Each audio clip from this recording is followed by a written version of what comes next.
Hello, my name is Tanya McKenzie, and I am the IBE President and CEO. And I want to welcome all of you to the IBX Business Pitch. And just want to thank you for taking the time out of your schedule and putting in all of the hard work. IBX was designed to really target the youth and young adults.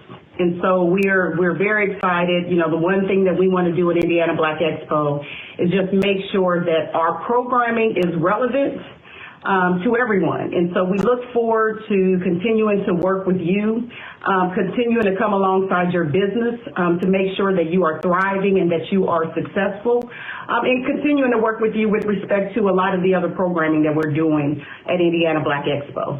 And so I wish all of you good luck on your business pitches.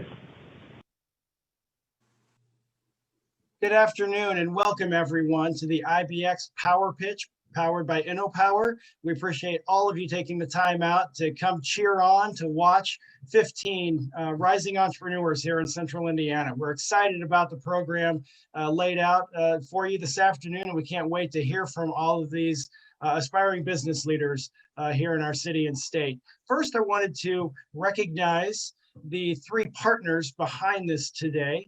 Of course, Indiana Black Expo is the lead partner in putting this on. This is a culmination of the IBX series sponsored by the Lilly Endowment that we have with us today. For those of you that don't know, Indiana Black Expo celebrates cultural diversity and inclusiveness across all races, ethnicities, nationalities, generations, socioeconomic levels, and religious affiliations. IBE's mission is to be an effective voice and vehicle for the social and economic advancement of African Americans here in Indiana. We're, of course, streaming live on the Indianapolis Recorder newspaper's Facebook stream, so we appreciate their partnership putting today's program together. Since 1895, the Indianapolis Recorder has been a major voice for our local community, the state of Indiana, our nation, and now internationally. From the beginning, the Recorder has been an advocate for those who cannot express their thoughts or concerns. We've also been a supplier of truth and justice. The vision of their founders was to create a publication that could speak to and for the people. The Recorder today continues to hold that original vision in high regard.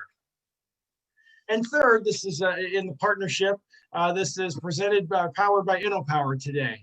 InnoPower is a client-focused community development organization that works with communities and stakeholders to create capacity-building opportunities for underrepresented businesses and professionals in education, workforce development, and entrepreneurship.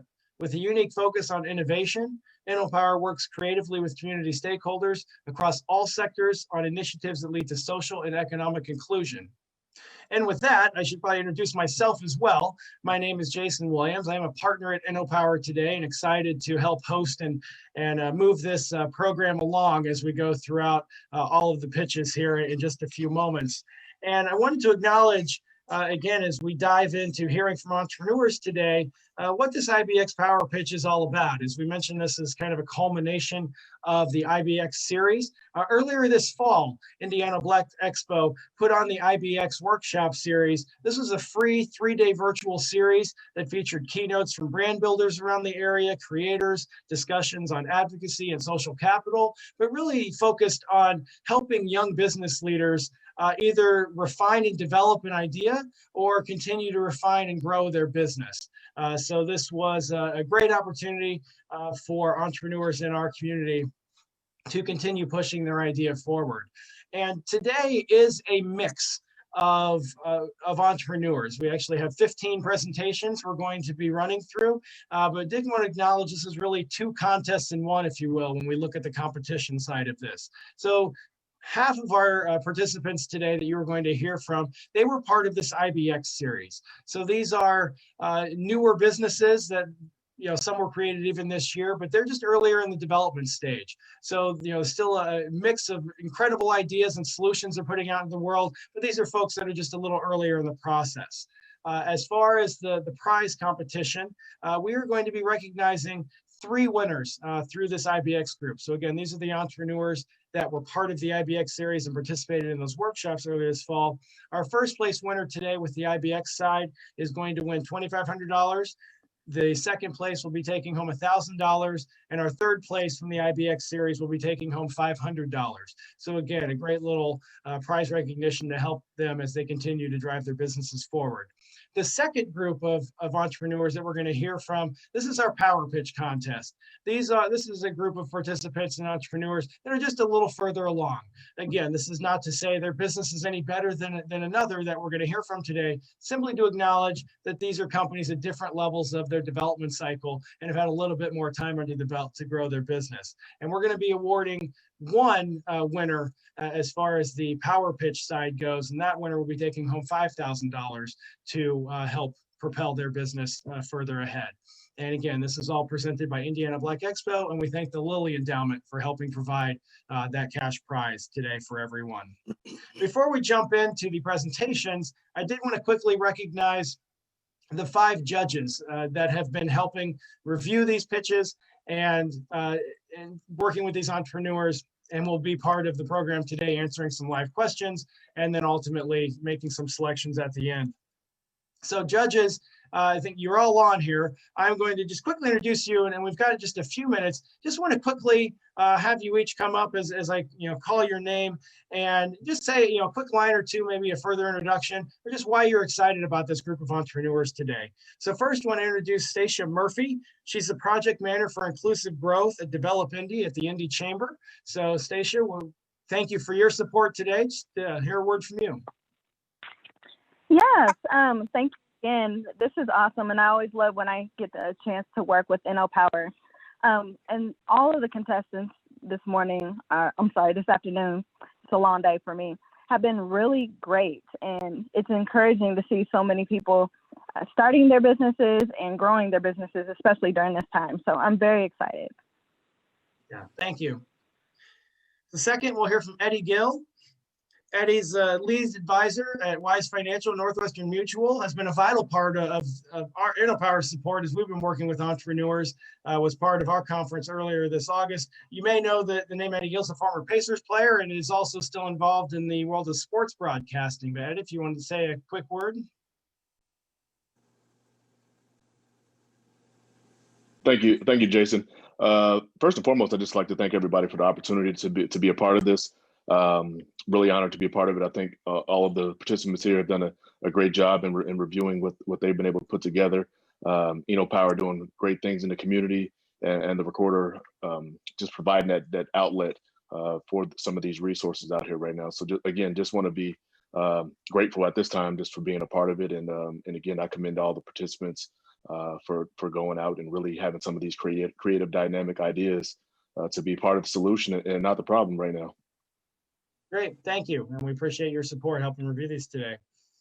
So next we have Andrea Williams. She's a small business specialist at Pitch Feast Corporation and advises startups in addition to her work at Pitch Feast, and actually just announced significant programs with Speakeasy Indy as far as what the work Pitch Feast is doing to support entrepreneurs and startups around Central Indiana. So Andrea.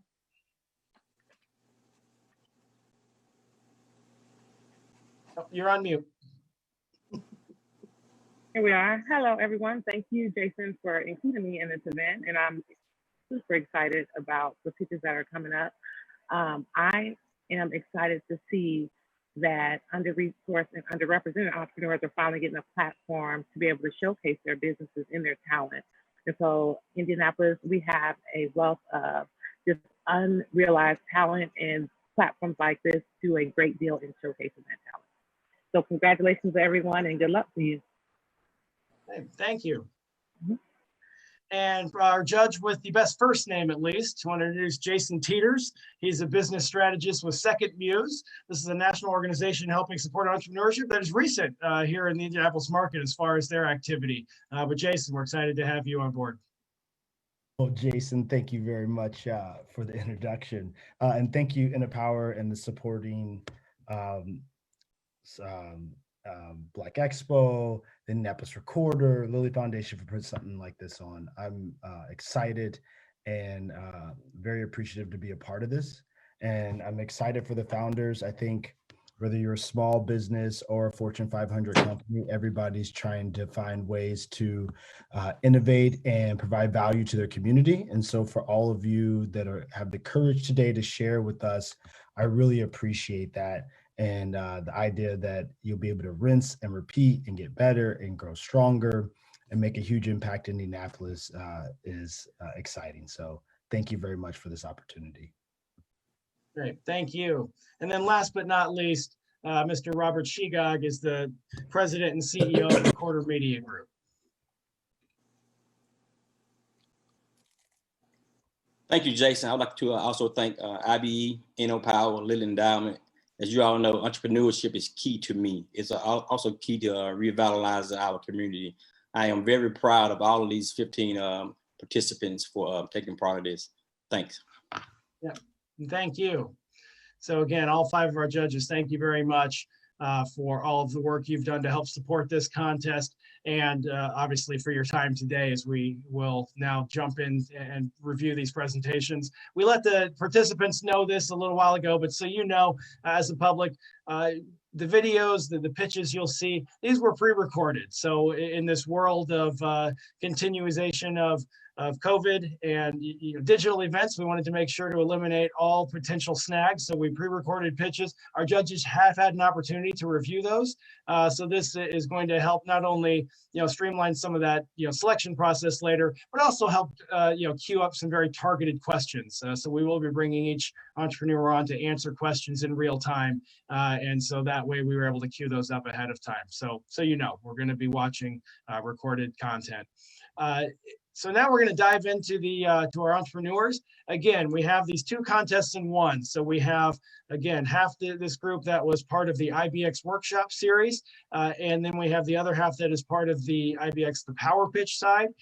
So that reminder that these are simply companies at different development levels, different levels of their development cycle. So you're going to see, slightly different, variations of maybe some of the finances, the customers, just the various aspects of their business. Keep that in mind as you watch these.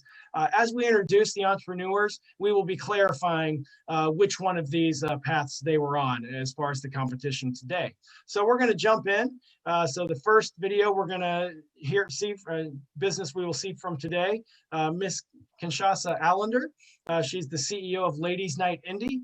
Ladies Night Indy offers an all-inclusive party in a box. Their party boxes include everything you need for a superior girls' night and party experience. Their signature party box includes wine glasses, throw blankets, gift bags, charcuterie boards, a bonding activity, and much more. Hello, everyone, and thank you so much for allowing me the opportunity to tell you about my business, Ladies Night Indy. My name is Kinshasa Allender, and I am the owner and CEO of Ladies Night Indy. So there's a few things that I know. One thing is women love to get together. So I'm a part of a few circles, from my close circle to my professional circle, as well as my sorority sisters. And one thing we always do is get together. The second thing that I know is party planning. So I've been party planning for probably 20 plus years, from baby showers to bridal showers to even large events like fundraisers. So I'm passionate about it. I love to do it, and I love to share it with others. The last thing that I know is that women just don't have a lot of time. We're professionals, we're mothers, we're entrepreneurs. So our time is limited, and we sacrifice that self-care and that time to get with the others all the time. So that's a problem. I do a survey every month to kind of just gauge, my market, and my market is women ages 18 to 45. That's the group that loves to get together for gatherings and post them on social media. And the survey that I did this month really exposed that 100% of women reported that they just don't have the time to get together and go shopping and planning for supplies. And the other, about 60% reported that, but they really want to get together 2 to 3 times a month if they can. So how do we solve that problem? Easy, with my business, Ladies Night Indy.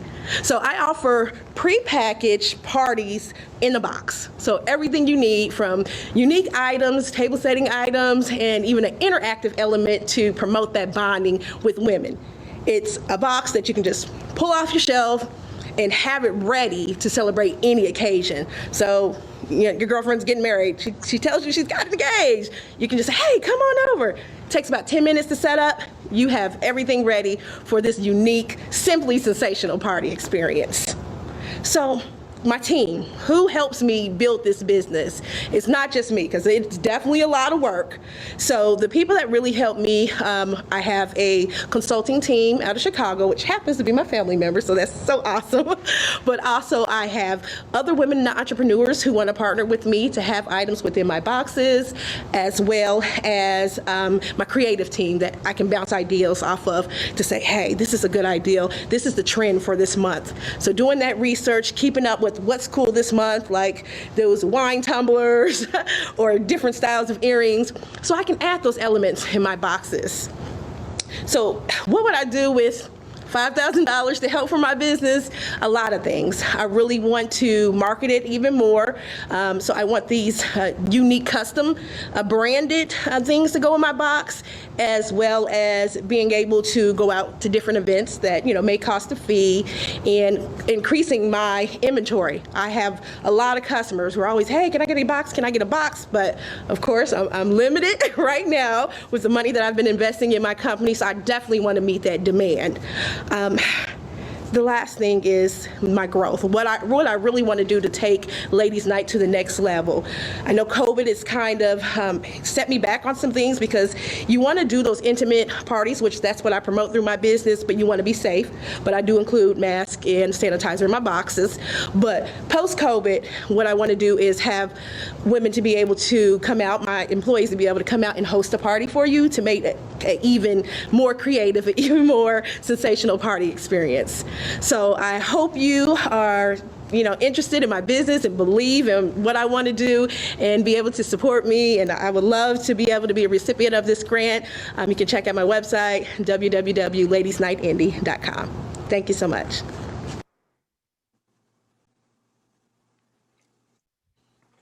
Great. Thank you. And Ladies Night Indy was part of the IBX workshop group.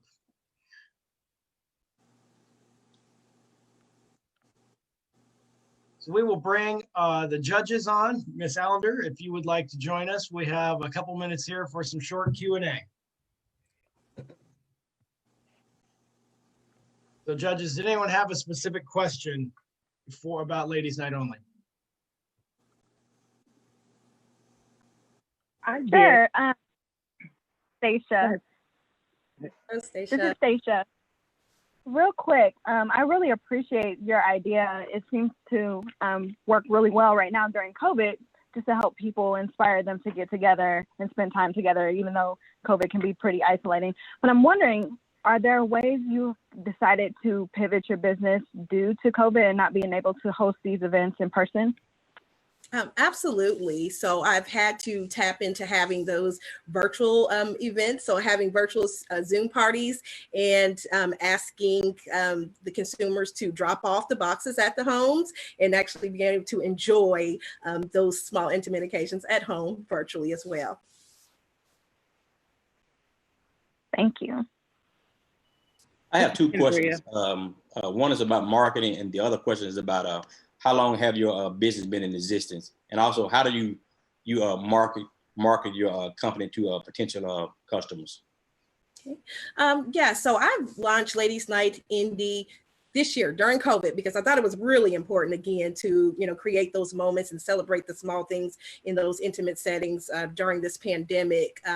So I've been marketing, of course, social media, Facebook, Instagram, Twitter. I even have a website, ladiesnightindy.com, for the business, to be able to reach my customers, as well as a lot of word of mouth.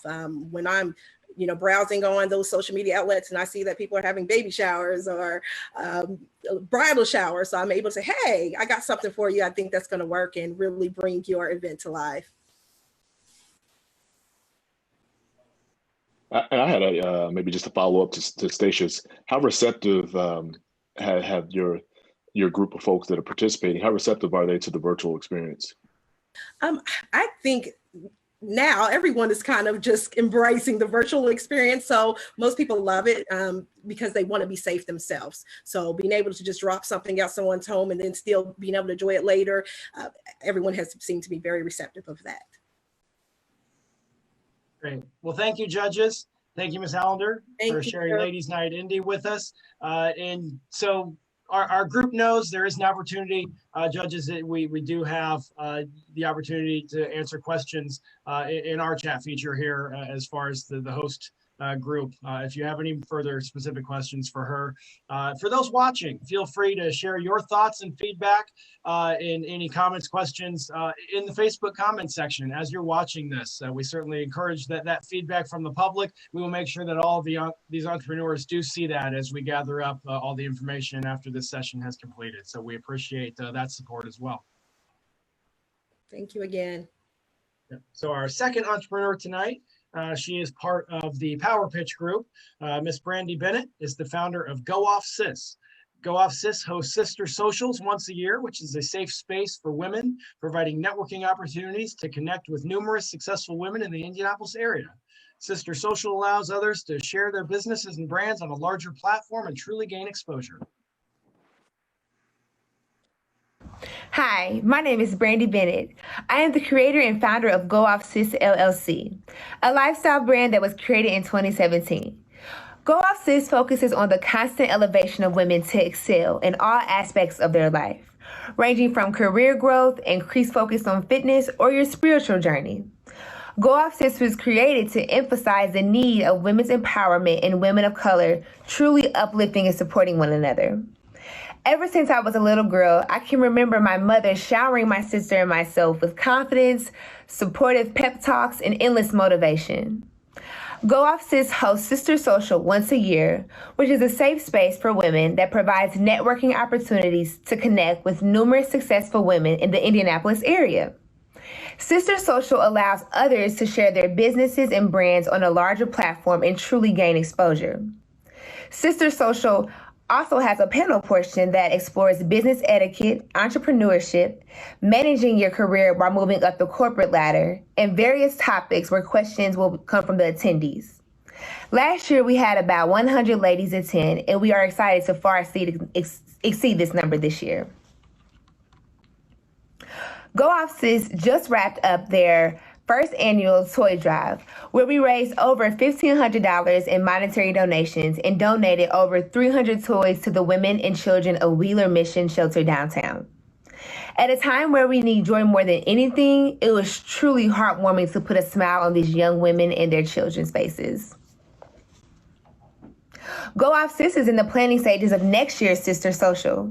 Our theme for next year is evolving into the best you, where we will provide numerous resources and connections that will drive home the focus of becoming a better person when being right is the best choice to make in today's world.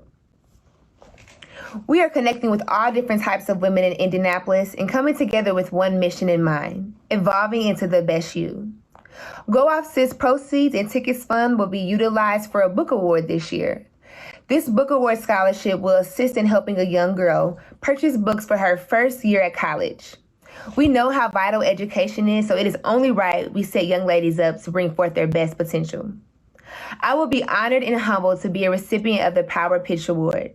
I have always been big in the community involvement, and what better way to use the funds to put them right back into the young ladies in our community. Thank you so much for the opportunity to share my passion and my purpose of what truly drives me on a daily basis. Thank you so much, and I hope that you all stay safe and that your families continue to be blessed. Thank you. Thank you, Brandy, for sharing. Judges, do we have any specific questions for Go Off Sis? I have one question, I guess. What made you create and start this organization? So what actually geared me to start this organization was knowing that individuals want someone that looks like them to really lead them on. So me not having, I come from a biracial family. My mother is white and my father is Black. So seeing younger little girls not having an individual to look up that look just like in the mirror, especially Black women, that is something that has really driven me to make sure that I can touch them in a place where they need it the most. Hey, Brandy, Jason here. Thank you so much. That was I enjoyed watching that. My question to you is, as you think about the future of Go Off Sis, are you capturing and collecting a lot of this content to be able to share and educate down the road? And do you see that as value to your individuals? Absolutely. So, especially in regards to capturing certain data, last year at Sister Social, where we had over 100 attendees, I was able to capture their email addresses. And what I would do at the beginning of quarantine, actually starting in March, we would host live Instagrams where we would call Sister Talks. So my sister and myself, we would correlate all these certain questions that individuals had, and we would go through about an hour to kind of give them talks in regards to resume building, relationship advice, and certain areas like that. So I'm definitely capturing the data to use for my next. This is Kendria. What other revenues do you have outside of the annual conference? I'm sorry, could you repeat that? What other revenues do you have outside of the annual conference? So the conference actually was supposed to happen again this year, and due to COVID, it hasn't. But there are certain events that Go Off Sis sponsors. As I mentioned, we just held our toy drive, and then also with the Sister Social that is sponsored, the Sister Talk that is held on a monthly basis that is sponsored by Go Off Sis as well. And also one thing that I wanted to highlight was a couple of ideas that I wanted to potentially utilize the funds for that wasn't addressed in the video. So the main portion that is important to me is mental health in individuals. And oftentimes I feel like certain pricings, the average cost for a 45-minute counseling session is $75 to $100. So I would definitely utilize the funds to offset some of the costs for individual women who can utilize these services.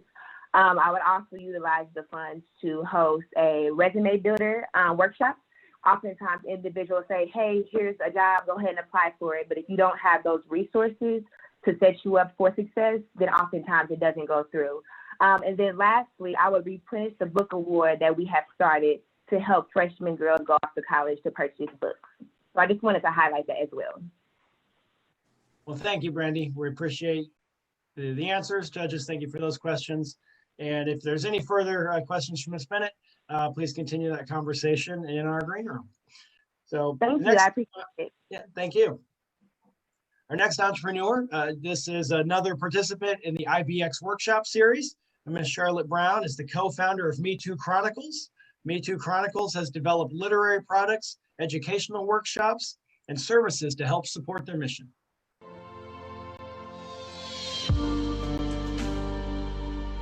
Have you ever heard of the beautiful story of a woman by the name of Princess Betty Makoni in Zimbabwe? She founded an organization called Girls Child Network for sexually abused victims. GCN has rescued more than 35,000 girls and provided mentoring to at least 60,000 girls in Zimbabwe. This warrior of a woman is my hero because I too had been sexually abused as a child. Here in America, statistics show that 1 out of 10 children will be sexually abused before their 18th birthday. In 2020, approximately 90% knew their perpetrator, 34% of which were family members, and 58% were acquaintances of the victim. Many children are suffering from this horrific act of abuse because they have not been taught the difference between good touch versus bad touch. We at Me Too Chronicles strongly believe that child sexual abuse is preventable through education. Therefore, we have developed a children's collection for ages 3 to 12, featuring an award-winning children's book, which is My Body is My Body, I Have Rules, a musical CD, and an empowerment pillow. We recently added to our collection the Don't Break the Rules board game. This game allows parents and educators to help children recognize the stranger danger signs and build confidence about body safety. Our products are unique in that we offer a viable solution by educating children to a sensitive issue in a compassionate manner. Our collection is designed with bright and colorful illustrations to help grab and keep children's attention. For the past year, we have conducted research and found there are schools, daycare, organizations, community centers, child psychologists, and parents with young children who have expressed an interest in child safety awareness. Already, Me Too Chronicles have been featured online and have received the V-Day Monologue Warrior Award and the Indie Author Award for our latest children's title. We are off to a great start with marketing and promoting through social media, flyers, and ad campaigns. To help keep the costs down, our present structure is home-based, operating on a per-order basis with expenses of $600 a month. Our distribution channel consists of commercial and online retail, including our personal website, gift shops, and library. With the help of our sponsors and local startup programs, our futures look bright. Our projected revenue will be approximately $35,000 by the end of 2021. Please meet my team. The growth of Me Too Chronicles would not be possible without them. My name is Charlotte L. Brown, co-founder of Me Too Chronicles. I'm an award-winning author, certified child advocate, activist, and mother of four, a graphic designer, and literary consultant. I have teamed up with my longtime friend, author, producer, and director Stephanie Hammett to assist in developing programs to prevent the horrific horrors of sexual abuse and domestic violence. With your help, we can expand our mission so that children can learn safety boundaries for themselves. For more information about our products and services, please visit our website, metoochronicles.org. Thank you.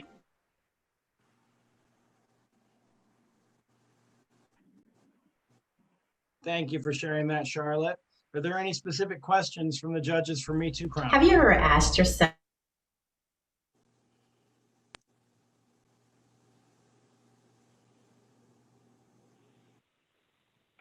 Yes, Jess. I have one question, I guess. You remember, just on a newspaper. Mine's always come back to just the marketing aspect, of certain things.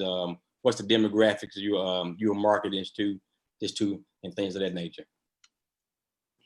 Well, a demographic area gears around local community centers, schools,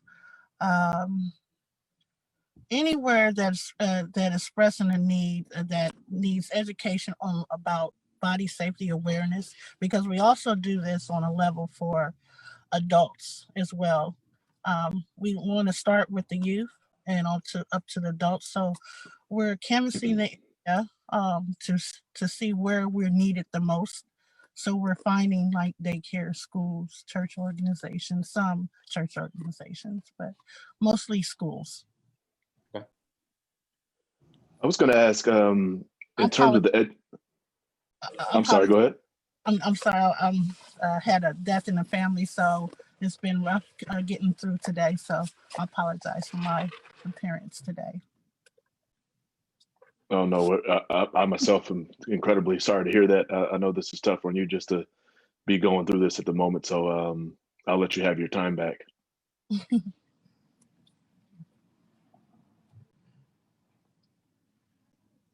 Well, thank you, Charlotte, especially. So yeah, our heart goes out to you and your family. So appreciate you being able to join us and sharing the story about Me Too Chronicles today. So appreciate that.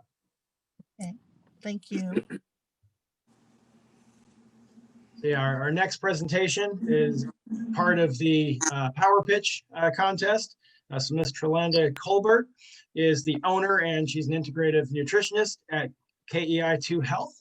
KEI2 Health is a holistic approach to health and wellness, coaching and empowering people to make sustainable lifestyle changes.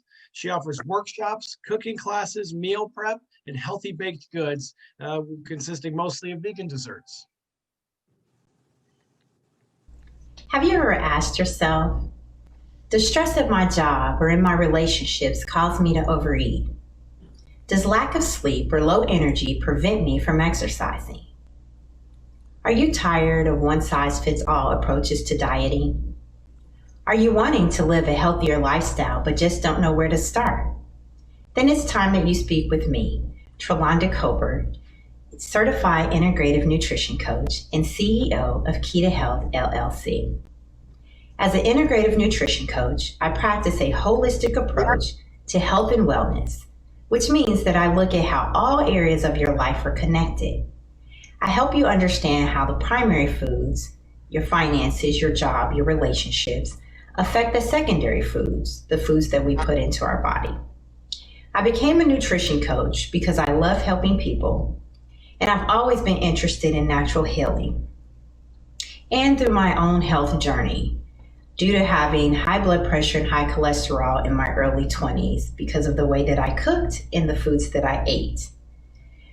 I want to educate minorities to help them understand the importance of healthy eating, as we are most adversely affected by poor health due to generations of poor eating habits.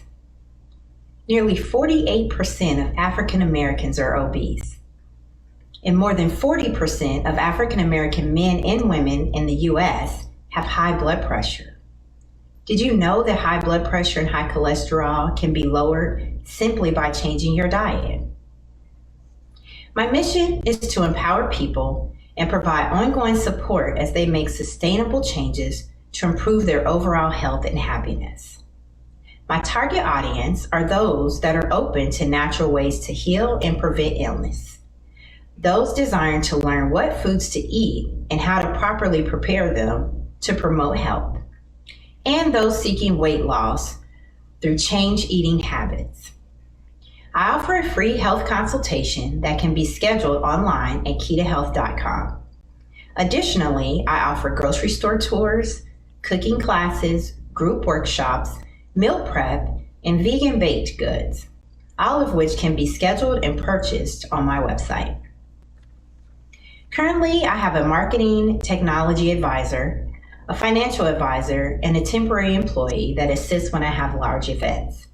As my business grows, I plan to hire a full-time assistant that will be able to handle scheduling, marketing, and assist with baking and events. My goal is to sell my baked goods at retail locations once I receive my retail food merchant license, which I'm currently awaiting approval of my application. I also plan to sell my baked goods at farmers markets in the upcoming spring. Within the next year, I would love to have a workspace with my own commercial kitchen to cook in and a space to teach group cooking classes. I would also like to host group workshops in this space, as well as various pop-up events to support other local and minority-owned businesses. I will also have an office space where I can have individual coaching sessions with my clients. Over the past 3 months, my sales have increased 20% simply by increased social media postings and adding pictures through customer referrals and selling my baked goods at local events. I look forward to helping you unlock your wealth by providing you the key to health. Thank you for your time. Trelonda Colbert, CEO, Kita Health LLC. Thank you, Trelonda. Judges, do we have any specific questions about Kita Health? Hi, this is Stacia again. Could you talk a little bit about your demographic for your clients currently, and then what plans you have to increase those clients?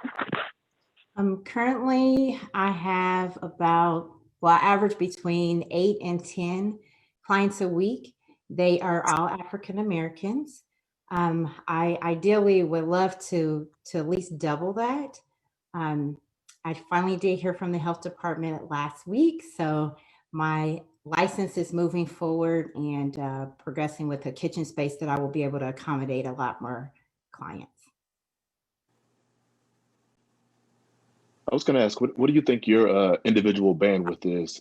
So you say you have 8 to 10 clients at the moment. What do you think that you yourself could manage appropriately? And then, how do we double, you and triple you and have, multiple people pretty much filling your role? Okay. Again, the double capacity, my coaching clients, I actually only meet with twice a month. So I'm able to, schedule out accordingly. I have been in contact with one other person that is interested in obtaining the same certification to be a certified integrative nutrition coach. But we, have the same, kind of story and passion for helping people to live healthier lifestyles. So I already am talking to people for my potential growth to be able to come on board and do what I'm doing. Very good. Yep.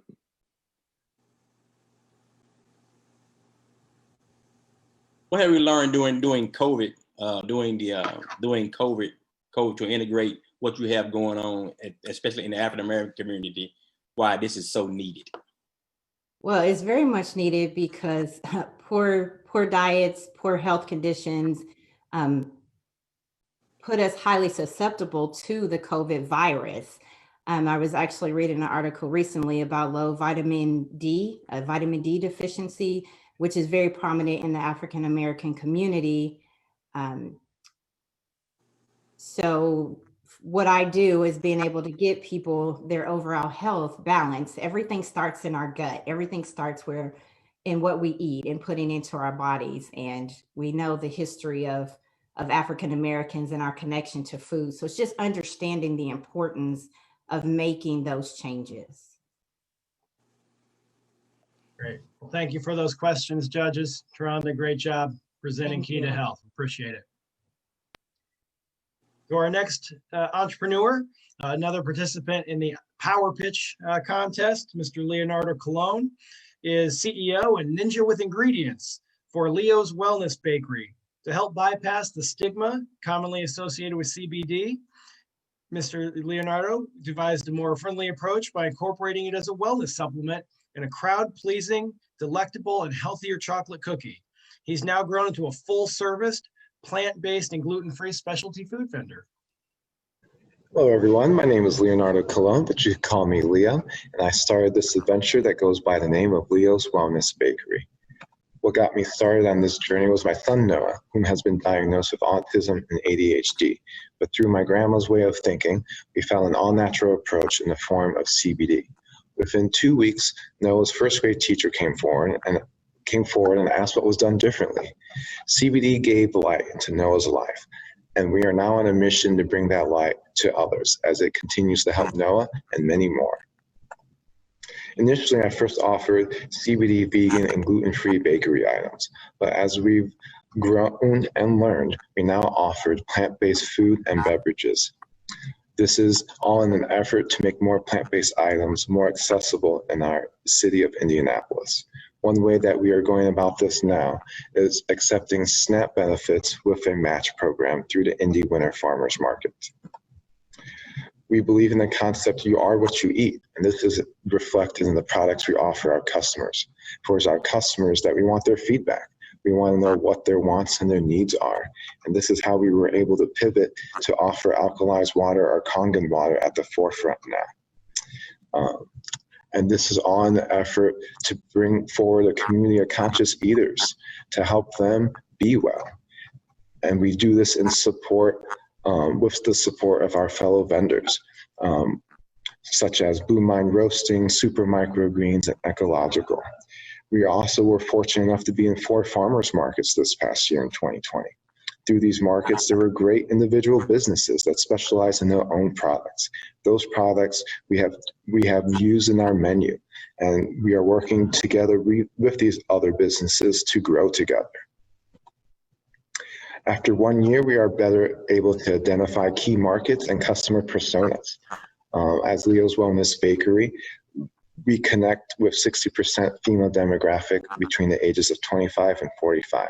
We've gotten to this point organically through word of mouth marketing to this date.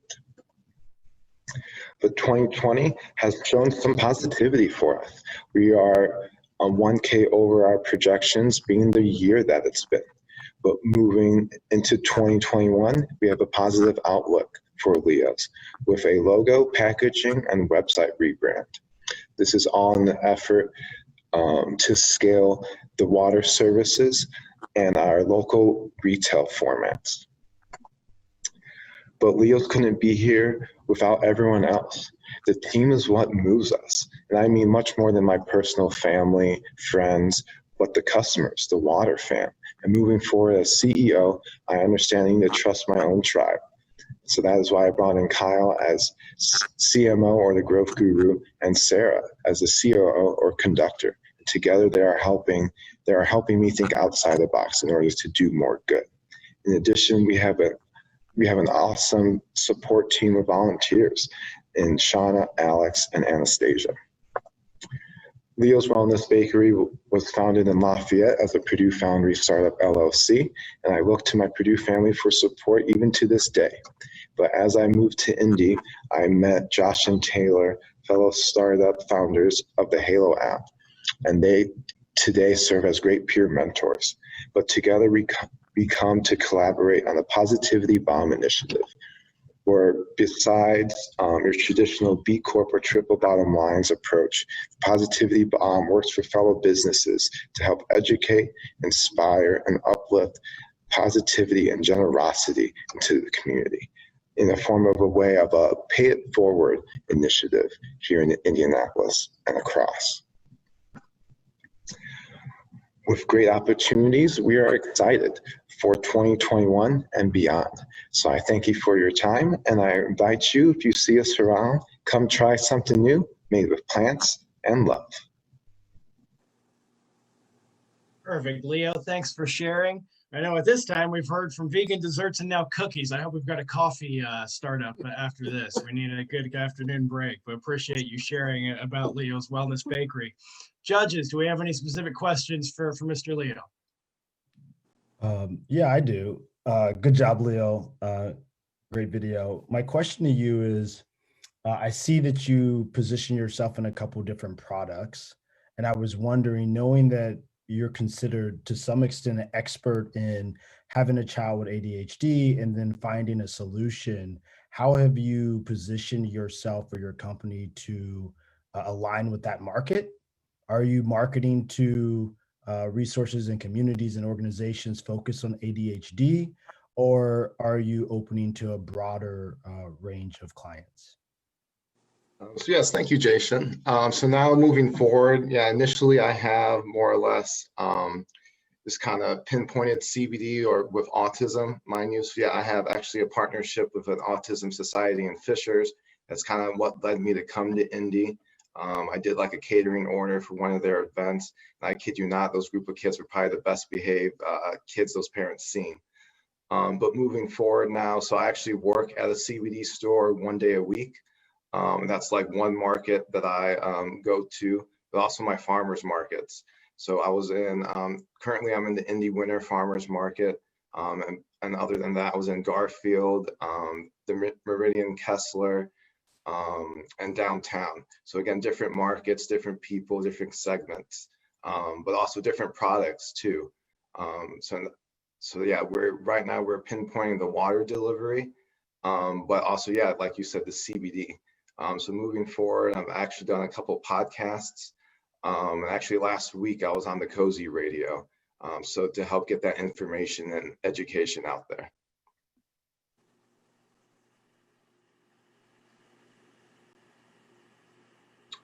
But moving forward too as well. So that's why one of our goals is to get done our Squarespace website. So not only to let our customers order products and our delivery services, but also we want to put blog posts on there, starting once a month rather than moving twice a month and then weekly, to again help inform the population and educate. Perfect. Well, Leo, thank you for sharing. I appreciate it. Oh, thank you, Jason, and everyone. Our next entrepreneur, we've got another participant in the IBX workshop series. Ms. Kay Farlow is the owner of Empower Center. The center is focused on the implementation of a solid communication plan designed to reach the underserved African-American community. The goal is to educate in 5 key areas they believe are necessary to live a higher quality of life. In addition to education, the Empower Center assists with planning and execution. Hello, Indiana Black Expo. My name is Kay Farlow. I am the owner and founder of the Empower Center. It's spelled I'm Power, capital I-N Power, and we're located in South Bend, Indiana. We believe that knowledge is not power until I've applied it. So we focus on educating the community, providing practical plans of execution that they can implement and become powerful. We have licensed financial representatives, licensed realtors, licensed mortgage broker, other business owners that focus on transportation, 501c3 organizations that are mentors, and even a Black doula located in the building. Every business owner that's in the building is African American. I am an African American and I own the building. We are the only Black owned community resource in South Bend, Indiana. What we understand is that there was a report released in 2017 that focused on the wealth gap between races in South Bend, Indiana. Blacks currently represent 27% of the population in South Bend, but we represent 68% that live in liquid asset poverty. In addition, 35% of Blacks own homes in South Bend, Indiana, as compared to 68% white and 65% Latino even. So we have become the weaker link in South Bend, Indiana, and we are not the weaker link. And so we're focused on educating the community in every area that we tend to have lack of understanding, lack of resources, lack of knowledge even. And so those areas include economics, politics, communication, mental and physical health, law enforcement, some of the key areas that we lack, again, access and resources to. There's one major piece that we understand as well. Traditionally in the Black community, we do not operate as one. We don't come together. We don't share information. We don't share experiences. We don't share successes. And so we've even partnered with the city of South Bend, Diversity and Inclusion Department, the mayor's office, and each of these representatives are even Black. So we're focused on communicating and creating one voice. Our movement is called Alive and Free. And we focus everything that we do around helping the community understand that we more than matter, that we want to be alive as a Black race, but more than that, we want to be free. And we understand that through education and empowering the community, we can reach that goal.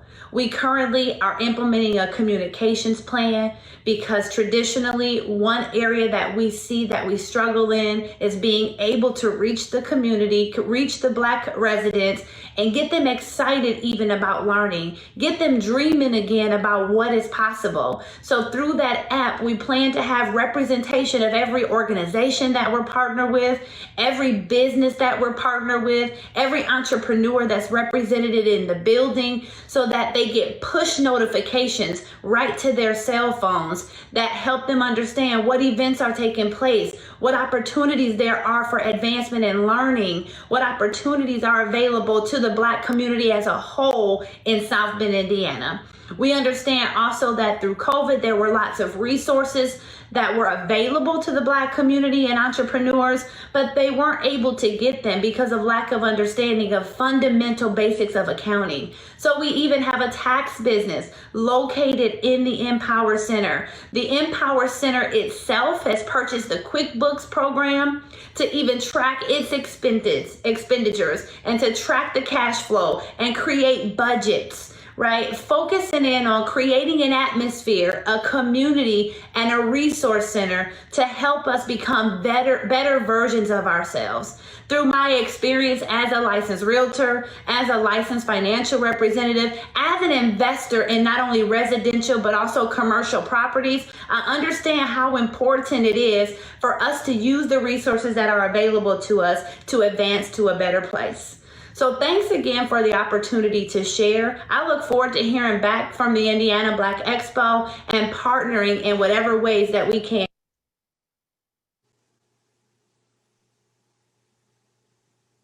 Thank you, Kay, for sharing about the Empower Center. Judges, do we have any specific questions about her business? Yes, I have a question. My main question is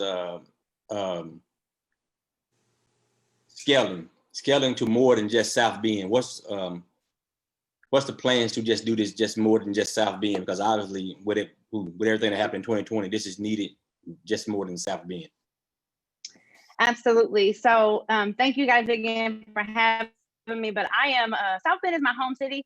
And so I've always wanted to give back. Crazy enough, I live in Indianapolis and I drive there either weekly or my husband will come to me so I don't have to be on the road all the time. But I live in Indianapolis. So naturally, I want to operate in Indianapolis as well with the center. The real estate in South Bend was just a little cheaper. And being a realtor, I believe in owning. So I purchased the building there. And again, is using that as the catalyst, as the trial basis to get everything situated and settled and all the programming in place and understanding how the structure of the partnerships and everything, so we can move back into South Bend, because I don't plan to move my residence at all. So situated in South Bend, and we even have a connection down here. I'm actually in North Carolina right now. There's a big community center opening here. So I came down to meet the Black couple who built this organization down here, and they want us to come in and do some educational things because they focus on sports.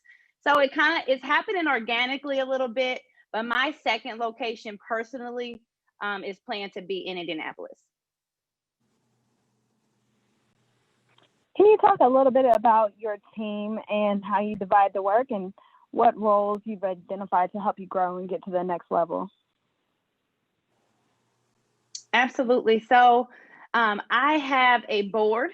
There are 8 board members there. We meet on a monthly basis. Everything we do through the Empower Center is free. And so we work through a lot of partnerships and volunteers and student help, so that each workshop that we actually put on is no charge. But we have also partnered with other business owners, because we can't, I can't teach everything and just not enough time in a day. So I focus in on what I'm good at, but we partner up with other business owners and we allow them to utilize the space. And a lot of times they get profit from that. So we are really inexpensive. We charge them for 2 hours, 5 hours, whatever block time they need. But to answer as far as the manpower, it's literally through volunteers, through partnerships with other businesses, because they recognize that as we're pulling the community together to the center, that they have an opportunity for profit within their own businesses, while all at the same time helping the community. I hope that answered the question. It did. Thank you. Thank you, Kay, for the follow-up information. So we appreciate you sharing Empower with us today. Thanks. Thank you. Next, we have Mr. Maurice Harbour. Maurice is a participant in the IBX workshop series. He's the founder and executive director of Liberty Grove Schools, to provide a high-quality educational experience for students in grades K through 8 that adds to a standard of school excellence in Indianapolis. This learning environment, they believe that all students will be provided the tools to create opportunities for themselves as they move through their school careers. Hello, my name is Maurice Harbour, and I'm the founder and executive director of Liberty Grove Schools. Liberty Grove Schools is a new mayor-sponsored charter school in partnership with the Indianapolis public school system. We will open our doors to a projected 500 students serving grades kindergarten through 8th grade within the Indianapolis area in August of 2022. Why Liberty Grove Schools? In paraphrasing a quote that many have said, including the great Maya Angelou, if you don't know where you're coming from, you don't know where you're going. And Liberty Grove Schools was developed because of the history of schools like the one pictured here.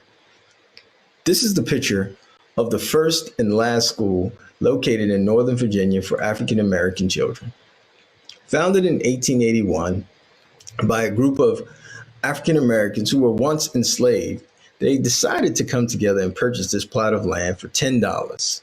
And they used this land to build a school because they knew back then that the great equalizer for their children would be education. It is because of their drive for equity that Liberty Grove Schools is being established and exists today. What I found throughout my 20+ year career in education are that the fundamental characteristics of a successful school appear easy, but continue to be a challenge for most of our schools and communities that are marginalized. With that being said, what Liberty Grove Schools intends to align itself with are the following from those successful schools. The first one is to create an environment where students believe they belong and achievement is expected and is the norm. Secondly, offer a broad range of supports that will allow students to learn, to practice, and to receive reinforcement. And I would add, on a consistent basis. We really want to do a well-rounded or provide a well-rounded educational opportunity to all students. How we're going to do that is embedded in Liberty Grove School's vision statement, which is encouraging and empowering a commitment to excellence for all students in every community. And if given the opportunity to be a finalist, the resources received will be utilized for a series of community events so that we can involve the community as we make the vision and the mission of Liberty Grove Schools a reality for all of Indianapolis. Thank you, and we look forward to adding to the success of K-12 education at Liberty Grove Schools as a great educational partner. Thank you, Maurice. Appreciate that presentation. Judges, do we have any specific questions for Liberty Grove Schools?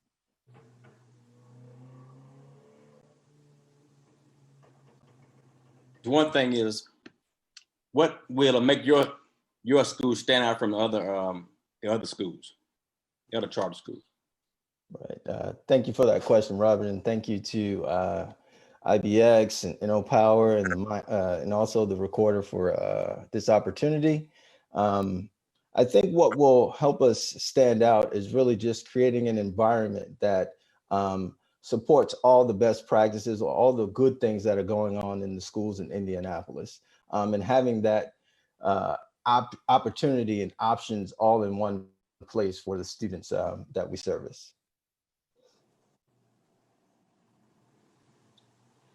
Can you talk a little bit about your, I'm sorry.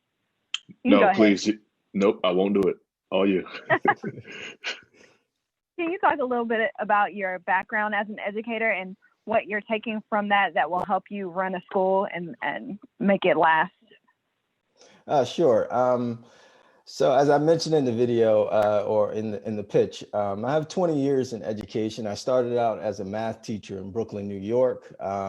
I then transitioned to Washington, D.C., where I was a principal for 12 years. During that time, what I found, especially in communities that are underserved, is we really need to be able to provide three things: good housing, good jobs, and good schools. And it is my goal as the founder and executive director of Liberty Grove Schools to provide that good school. So I firmly believe that those are the things that I picked up on in terms of creating a great environment for education, no matter what neighborhood that you live in. And you do that by involving the community and really listening to the needs of that community, and also having fun doing it. I think that was another component that really stood out in my journey.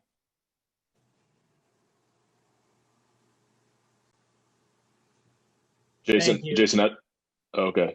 Go ahead, Eddie. You had a quick. Yeah, no, I said I know we're up on time, but I'll reach out to Maurice directly if you know, and we can connect that way. Okay, like I said, perfect. I want to be respectful of the time. All right, no, appreciate you. You all keeping track of that. So yeah, Maurice, thank you so much for sharing. So next up, we're hitting the halfway point here. Mr. Alexander Hansau is co-founder and COO of OmniFood. Alexander and his team are part of the Power Pitch contest this afternoon. OmniFood is an on-demand African food promotion-based startup. They act as an intermediary between African restaurants and home cooks and the potential buyers who desire to eat authentic African food delivered at their doorstep. Hi, my name is Alexander Hansau. I'm the co-founder and COO of OmniFood. Hi, my name is Gerard Hunton. I'm the CEO and co-founder of OmniFood. My co-founder and I met 11 months ago to create OmniFood. Before that, 2018, Few years after I came to the United States, I moved into my first apartment, living by myself. That means responsibility. In my case, one of those responsibilities was feeding myself. Now, it wasn't like I couldn't afford food, but I cannot get the food that I want to eat or I like, African food. From my apartment into my day-to-day life and traveling throughout the country, it becomes increasingly difficult to get access to those type of food, unless you personally know someone who can cook it, or you are lucky enough to hear about a restaurant that serves it. Throughout that experience, I realized that there is a big lack of promotion and visibility for African food around us and on the existing platform, which create a limited access to the potential customer for the few restaurants that can serve it. And most importantly, it disconnects us from our culture. Sharing the same experience and having the same problem as my co-founder, we took the opportunity to create a web and mobile platform where anyone can buy, offer, and deliver authentic African food from anywhere in the world. Here is how the solution works. Search your favorite by food name or African country. View offers by sellers near you. Order it and get it delivered. Our 11-month runway transaction look like this. We have processed 1,250 orders, which give us $35,000 in transaction for an average of $2,900 per seller.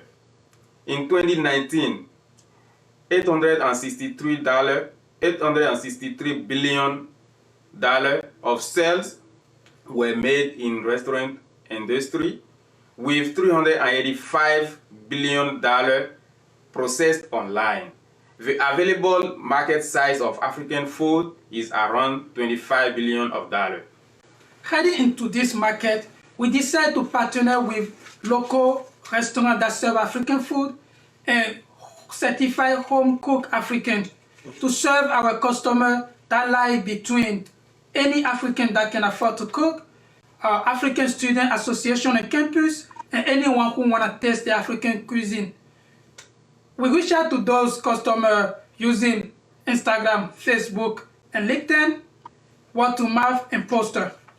Now, our vision at OmniFood is to become the leader in the market of African food with $1 billion plus of revenue yearly. Now, to be real, we are confident we can have 25% of the African market in US and 10% worldwide, which will give us 20 to 30 million in revenue. Worst case scenario, in case any of this didn't go through, we can stick with 10 restaurants, 20 of certified home cook in Indiana.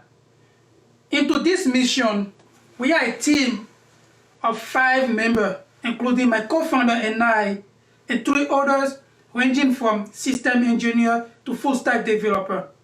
Thank you for listening to us and for your time. Thank you so much. Great, Alexander and Gerard, thank you for sharing about OmniFood. I see you both are here with us. Judges, do you have any questions for this team? Yeah, congratulations, guys. That was a really good video. I enjoyed watching it, and it made me hungry at the same time. My question to you, as you think about helping a lot of these restaurants come on board, is there a method or a process that you see you're going to have to explore of helping these restaurants be able to deliver on what your product is advising that they'll get? So how are you going to find a way to make sure the restaurants are capable of handling the amount of requests that they may get from your application? That's a pretty good question. Thank you, Jason. Well, one thing that excited the restaurant that we are pushing in the first position is there's nothing stopping them to be on the other existing platform as far as DoorDash and Uber Eats, right? But if you go on DoorDash and Uber Eats, you cannot compete with, Chipotle or McDonald's that have a huge budget of promotion and they will always be visible, right? But those restaurants that we are approaching is, unless you really know their name, you can't find them on the platform, even though they're on the platform. So literally, they are losing money paying for those, the services on DoorDash, on, Grubhub and all that, but they are not visible. But the fact that they are with us, our customer know that if they want to eat the food that they want to eat, that's where to go on the platform. You don't need to know the restaurant. You will find the food that you want to eat. So that's one thing that exciting them. So as far as logistic or how they can handle the request order, we are providing them the way we build the system, as far as the user friendly and everything is really smooth for them to handle those type of requests. They get the order in advance, they have time to prepare for it. We are there to pick up on time and to make it to the customer on time. So that's something that we took time to think about the process and everything. And at the beginning, I have to admit, it was not, beside the fact that the anxiety, that part was not really convincing to them. But as we took time to improve the process, I think we make a huge improvement, and they are really happy with what we are offering them right now. I would like to add something to what he just said. The platform we build is in three models. We have the seller part, then we have the buyer part, then we have the driver part. So it's really easy for any part of that customer to get in the platform and get what they need. Great. Well, gentlemen, thank you for the follow-up details there about OmniFood. We appreciate it, and thank you for sharing today. Thank you. So our next entrepreneur is Miss Janet Mackins. She's part of the Power Pitch contest. Janet is the president and CEO of Silver Citizens, Inc. Their mission is to help combat social isolation and loneliness among underserved older adults, veterans, and unpaid caregivers, where they can be influenced by culture and the arts, a platform to educate, engage, empower, and enrich a meaningful wellness journey worth living.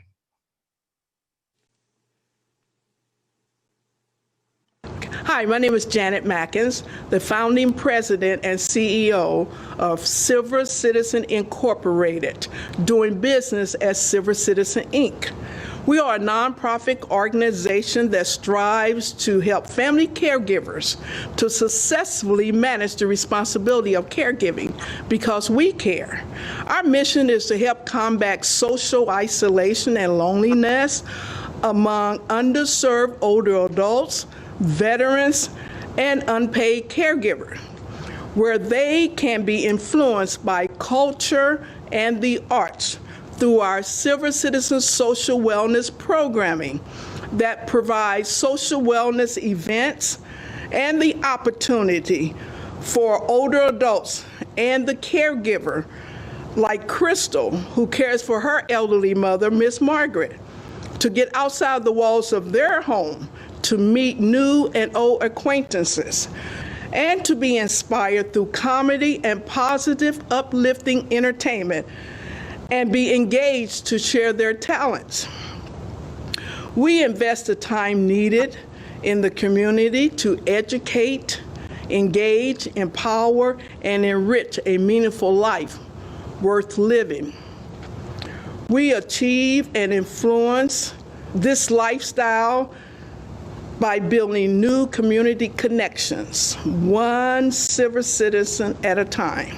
Some of our events include Red Nose Day to support the campaign to end child poverty.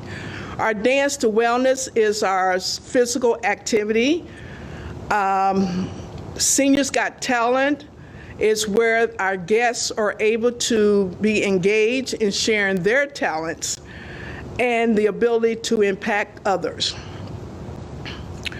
Our Bone and Joint Awareness Day is an educational seminar where we provide information to help our elders, to help our guests to learn about today's solution for joint pain.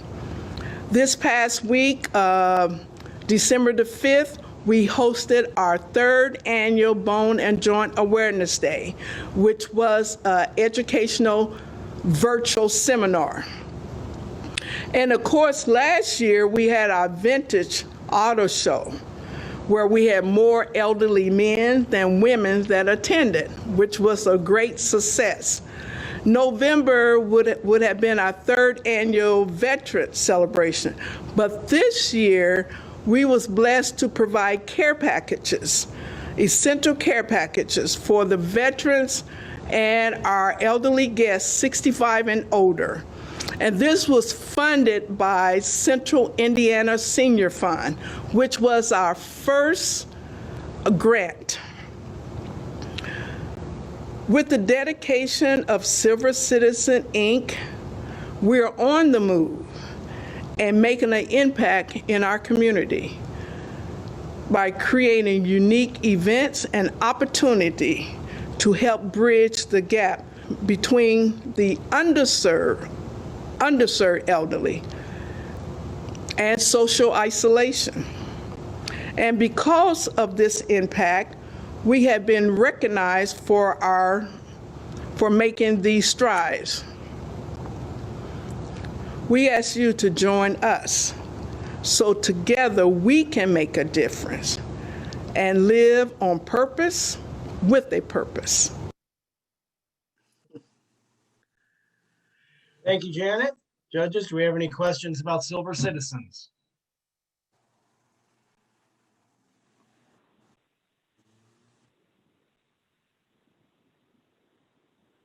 Yes, I have a question. What made you want to go into this and do this? Because I've been reading a lot of things about just the nursing homes and things like that recently in the newspaper. Well, it is a God-given vision, and I was blessed to go back to school later in life. After being out 20 years, I went back to Ball State to get my master's in gerontology. So it is actually my calling, my passion. My love is to help our elders to live a purposeful life and to know that age is a journey and not a destination.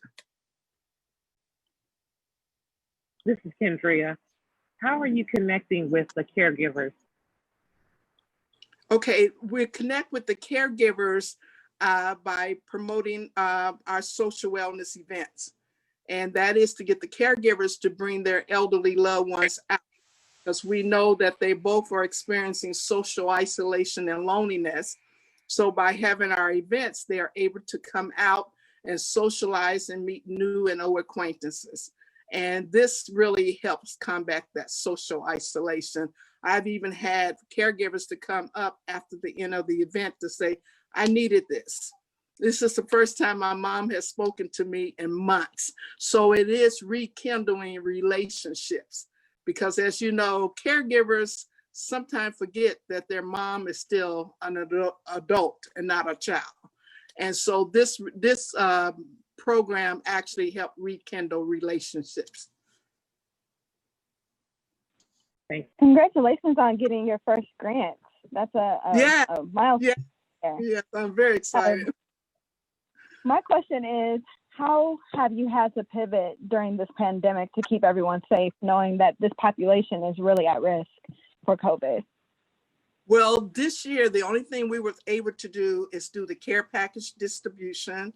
And then we actually had a sponsor. We have a partnership with Depew Synthesis out of Warsaw, Indiana.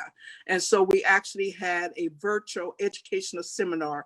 So we were able to do our third annual bone and joint awareness. So that's what we did this year, the care package distribution and our bone and joint awareness day.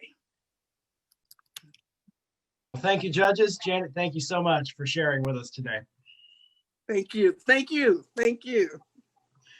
So next up, we have Miss Raven Moody. She is one of the IBX series participants. Raven is the founder and CEO of Kingdom Advancement. It is a life coaching company that aims to assist women in their personal development. Kingdom Advancement does so in a manner that amplifies their inner strengths and serves as a catalyst for self-progression. In today's society, we tell women who they should be, what they should look like, and what goals they should have obtained by a certain age. That can be discouraging, when in reality, It's her heart, her focus, her goals, and self-actualized identity that determine not only who she is, but the impact she makes on the earth.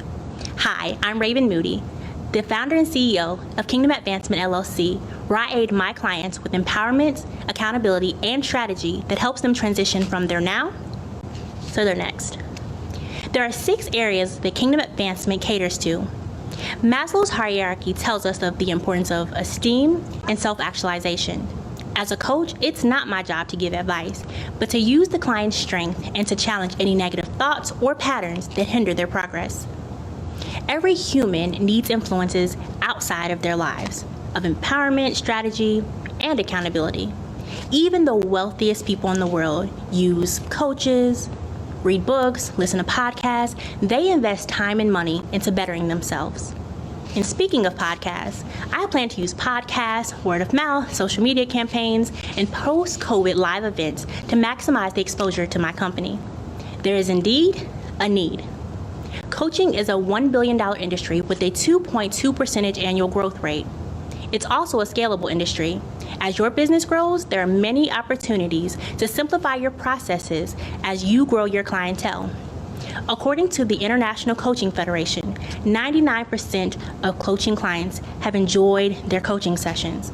Of that 99%, 67 said that they would rehire their coaches. The average salary is from $64,000 to $120,000 a year. In Indiana, unfortunately, it's only $24,000 to $51,000 a year. But thanks to technology, my business isn't limited to one state. I actually currently have clients in Louisiana and Colorado. My overhead expenses are a business Zoom account of $180 a year, a website fee of $575 a year, as well as business renewal fees, marketing, internet, and eventually office space. Winning this pitch competition will allow me to establish a calendar-based website, expand my social media campaigns, purchase a laptop, and solidify my branding. Each coach has their own unique style and voice, so I don't really see that I have competition. There's room at the table for each of us. And contrary to popular belief, counselors and therapists also aren't competition. Actually, we work alongside them. Therapy and counseling is long-term and offers emotional resolutions to past problems. They offer guidance and advice. Their goal is healing, and coaching, it's a short-term, generally 6 to 8 week process. It's collaborative and thought-provoking. It's specific and measurable. It's performance-driven. We produce personal productivity. We're not diagnostic like counselors, but we will refer out to them when needed. For the sake of time, I'm not going to read my testimonials, but I would like to share the effectiveness that I have been able to build my business already is to start before you start. I've invested in my business by investing in other people. I've built credibility and exposure to my business by offering free client services. Thank you for taking time for listening to my presentation. I'm Raven Moody, the CEO and founder of Kingdom Advancement LLC. If you'd like more information about the company, you can email kingdomadvancementllc1@gmail.com. Again, that's kingdomadvancementllc and the number 1@gmail.com.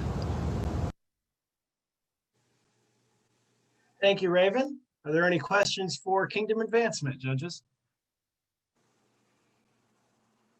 Yeah, I have a question for Raven. Great video. It was a pleasure. As I was listening to your video, I was wondering if you could like help me focus on if you won the money, like who is your direct client as you think about the women? Like, is there a certain type of client that you typically focus on, and how would you help them make an impact in Indiana? You're muted too. It's okay. Thank you. Thank you for your question. My target audience is women aging between 22 and 55. Normally my clients, which I'm just getting started, but my clients are mainly millennials, and I have a mentoring program already in place, which has allowed me to meet new people, and whether they become my clients or not, they've been able to refer me to other clients. Thank you. Raven, this is Kendria. Can you tell us a little bit about your background? In regards to Just coaching? Life coaching, yes. So I am dual certified as a life coach and a mentor through Destiny Training Academy. I actually started helping women and young girls actually in 2012. In college, I was a co-facilitator for Girls Inc. Was the vice president of the Sister to Sister program at IUPUI. I also have, again, a mentoring program called Crooked Tiaras. And then at my church, I am also on that board as well. So I have a passion for women. I'm actually an author as well. And that book was written to show people that you can overcome any circumstance, any situation, and you can start where you are to get to your next. Thank you. Thank you. Okay. Well, Raven, thank you so much for sharing. We appreciate it. So our next entrepreneur, Mr. Blake Nathan, is the CEO of Educate Me Foundation. He's here to share about EdCom HQ, and he's part of the Power Pitch competition. EdCom HQ is a virtual community platform created to establish a coalition of educators of color, change agents, advocates, and community stakeholders.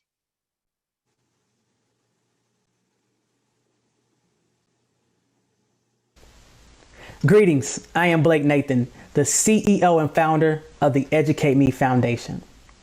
This pandemic has taught us so many things about our infrastructure in the educational field, those that are indirectly or directly involved in the educational field.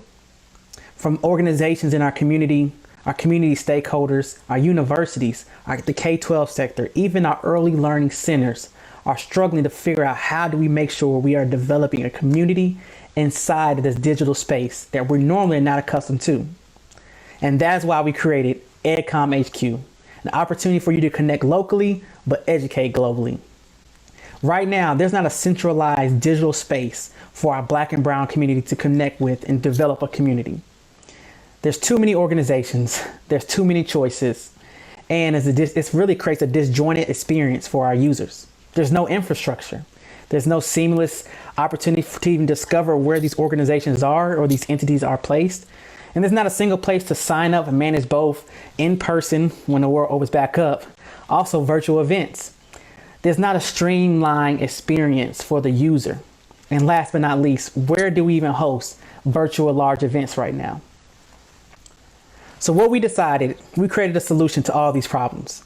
Right now, there's disjointed community. So what we decided to do, we created a community hub. And right now, in other different platforms where you're doing video conferencing or hosting your virtual events, there's no way that you really know who's attending that event. Where's the data? So what we decided with EdCom HQ is to create an analytical dashboard where you can analyze who attended your event, where they're coming from, and really capture that data from their phone numbers, emails, and also their career, their positions they're serving in as well. Also, we want to ensure that organizations, educational entities have an opportunity to tap into our diverse teacher workforce through our EdMatch Hub. So what are we looking for host organizations that join our virtual community? We're looking for organizations that are looking for to eliminate the effects of racism, sexism, and harassment in the educational field. For organizations trying to raise the academic achievement level for all students. We want organizations that are addressing the economic gap that's impacting the minority communities. So the benefits of our platform, which we like to call our benchmarks, we want to ensure that every event that's creating in our platform, it only takes 6 minutes for event creation. Also, using our platform, it's a 60% faster integration with your core systems, and it pulls insights based on our analytical data. With our franchise model of event creations, being a part of a chapter and or a regional chapter offers a 2 times growth for organizers for their communities. Additionally, you have 1.5 times to email and survey your attendees that attended your event. You get to 2x your event creation. Last but not least, with our EdMatch capability, you have an opportunity to have access to a diverse talent pool not seen on any other platform. We have 3 different opportunities to generate revenue from this platform. With our community platform, where organizers are coming to the platform to create these virtual or face-to-face events, we make the community side of the platform completely free to organizers. Conferences, so your major events such as your award ceremonies, recruiting fairs, or major conferences that organizations are hosting is also free. But anytime that an attendee registers for one of these events, we will charge the organizer $1.50 per ticket registration. And then if it's a paid ticket, they'll also be charged $1.50 plus the original 10% donation back to a subscription-based model for services. We're giving opportunities for educational entities and organizations to tap into our diverse talent pool with a one-time $99 initiation fee. And then also, if they would like to go on a month-to-month, 6-month, or a full year subscription, they have that option. So if organizer would like to have access to their talent pool, diverse talent pool, they will pay $149 on a month-to-month basis if they decide to go that route. If they like to decide to go a 6-month route for a longer period of time, that month-to-month is discounted, and that's a $600 over a 6-month span, which equals out to $100 per month. And if they decide to make a longer-term commitment over a full year, they get even a bigger discount at $1,000 for that full year of subscription. So are you an organization, a community stakeholder, an educational entity looking to develop your community in this digital and virtual space? Well, join EdCom HQ today, where we believe we can connect locally to educate globally. Thank you. Thank you, Blake. Enjoyed that update about Educate Me Foundation at EdCom HQ. Judges, do we have any questions for Mr. Nathan? Yes, you spoke briefly about generating money, but also speak about your market size, just your market size of and the growth. Yeah, so nonprofit organizations make over 10% of the overall workforce over any other industry. And so the revenue that we can potentially generate, so nonprofits actually generate over $390 billion. So you're talking about donations, you're talking about events, fundraisers, anything that a nonprofit organization does, from donors to sponsorships. And so what we want to target is not only the nonprofit organizations outside of the schools and the public sector, but also universities as well. And so our market size right now is comprised of 1.6 million nonprofit organizations across the nation. Also looking at the 4,300 universities that are also 2-year and 4-year institutions. And there's also 130,000 K through 12 school districts across the nation that we want to target. So we bring it down to pots of nonprofit organizations, universities, and also school corporations and districts.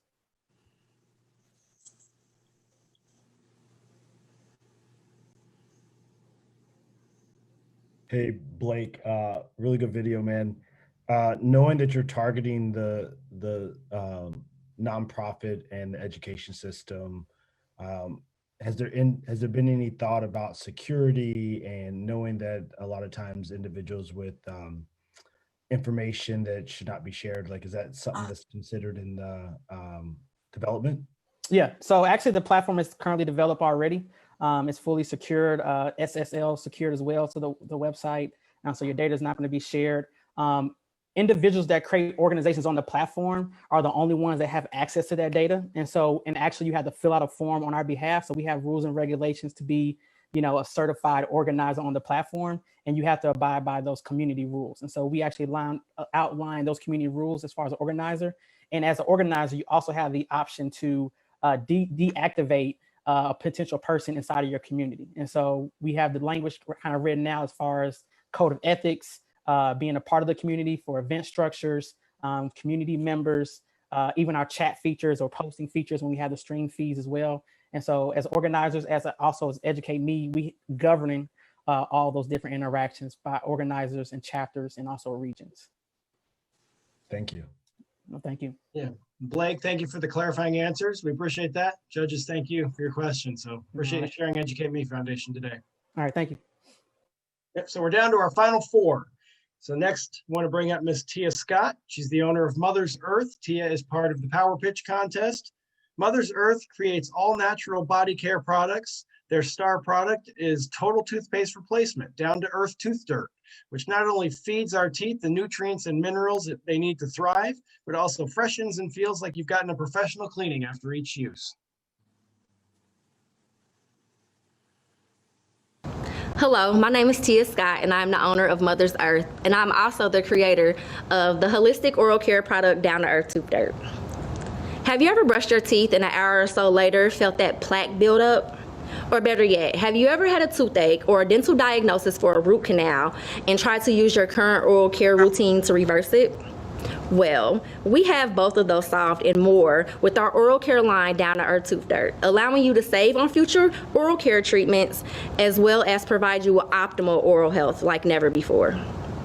We were born out of necessity in 2015 as I developed an allergy to toothpaste. So that allergy set me out on a journey to essentially make sure that my breath was fresh. But I stumbled across something that is so revolutionary that it still completely blows me to this day. Since that birth in 2015, our online sales alone have grown 82%. In 2017, our products started being sold in a brick and mortar on the west side of Indianapolis until COVID hit us. During that stint, we also launched our website on Juneteenth in 2018. And in 2020, May of 2020, we went into our own brick and mortar during a whole entire pandemic, which I'm so grateful for, in the downtown Indianapolis area. We've not only expanded our product line from one product to 21 products, but we've also started offering a service over the course of our 5-year stint. Just this week alone, we've received and filled our very first wholesale order from a juice bar in Gary, Indiana. Since the birth of our website, our revenue sales have gone from $5,000 in 2018 to a projected $73,000 in 2021. Our oral care market is currently at $53.3 billion. And our current TAM is at $13.33 billion, and it has a compounded annual rate of 3.29% until 2022. The number one problem that we came into is the disproportionate rate of untreated tooth decay in marginalized communities. Oral health as well as oral health education and disease prevention in the United States. It is virtually non-existent. Our solution to these daunting and growing issues has always been to expose the community and educate them on our products by demonstrating them, as well as educating our community by social media, community engagement, radio, email, and word of mouth marketing. We also keep our products at a very cost-effective price so that we can serve everybody from every socio-economic standpoint. The number one benefit of our product is it's essentially like a dentist in a jar, and that is per our customer testimonials. It has been proven to reverse their gingivitis and their various oral diagnoses and things of that nature. Our second benefit is that it's very cost effective and it decreases dental visits in the future, which also save you big as they add up. Our future, our products also boost self-esteem and give us a surge of confidence that, you know, everybody wants. Everybody wants a healthy smile, so that's exactly what our products offer. Our target market, our main target audience are women over the ages of 30 that believe in shopping locally, but also believe in shopping for products that meet their expectations and do exactly what they say they're going to do, which ours does. Our second target audience are men over the ages of 40 who have become health conscious and desire a more health effective way and method for their self-care. And our third target market is pretty much anybody with teeth, because everybody wants to have a beautiful smile. So on average, we made an average of revenue per transaction in 2020 of $33.69. Our 2-ounce jars are sold for $12, and the return on that investment is 86%, with a 62% growth rate just over 1 year alone. Our 4-ounce jars retail for $24, and our return is 84% at a growth rate of 58% over this past year. So in the future for Mother's Earth, we plan to expand into another space to offer services. We also plan to add 2 new services to our program, and we also are going to introduce 3 new product suites by the summer. We will also be putting together a full operating mobile storefront by January 2022, as well as adding additions to our team, like personnel, shipping and receiving, a packer, an assistant, and also we've added an accountant and an HR company to do our hiring. Our current team is myself, and I'm the founder and CEO and mastermind behind the brand. My daughter, which is the lead production assistant and operations expert, and my 14-year-old son, the production assistant and quality control guru. And thank you for listening to Mother's Earth, and we hope that we can change your perspective on your oral care.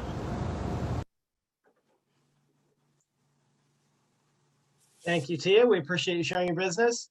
Judges, do we have any questions for Ms. Scott and her Mother's Earth Company? Yeah, thanks, Tia. Great job there. Quick question just in terms of distribution. It sounds like ultimately you'd like to have your own physical location moving forward. Is there an online presence? Do you have other avenues to kind of distribute your products and services that you're thinking about moving forward? Yes, absolutely. So right now I'm actually here in our location. We're located downtown in Indianapolis. We're on Lockerbie Square. And we also have a website, and our website is mothersearth.co. And we've had our website since 2018, Juneteenth of 2018. Good deal. Thank you. Thank you. Can you elaborate on the services that you're offering currently and the ones that you're expanding? Yeah, so right now we offer ionic foot detoxes, and in the future we're actually going to open up a self-care lounge, and we're going to offer things like yoni steaming, massage therapy, Reiki, group meditations, things of that nature, to not only help us with our physical health, but also our mental health.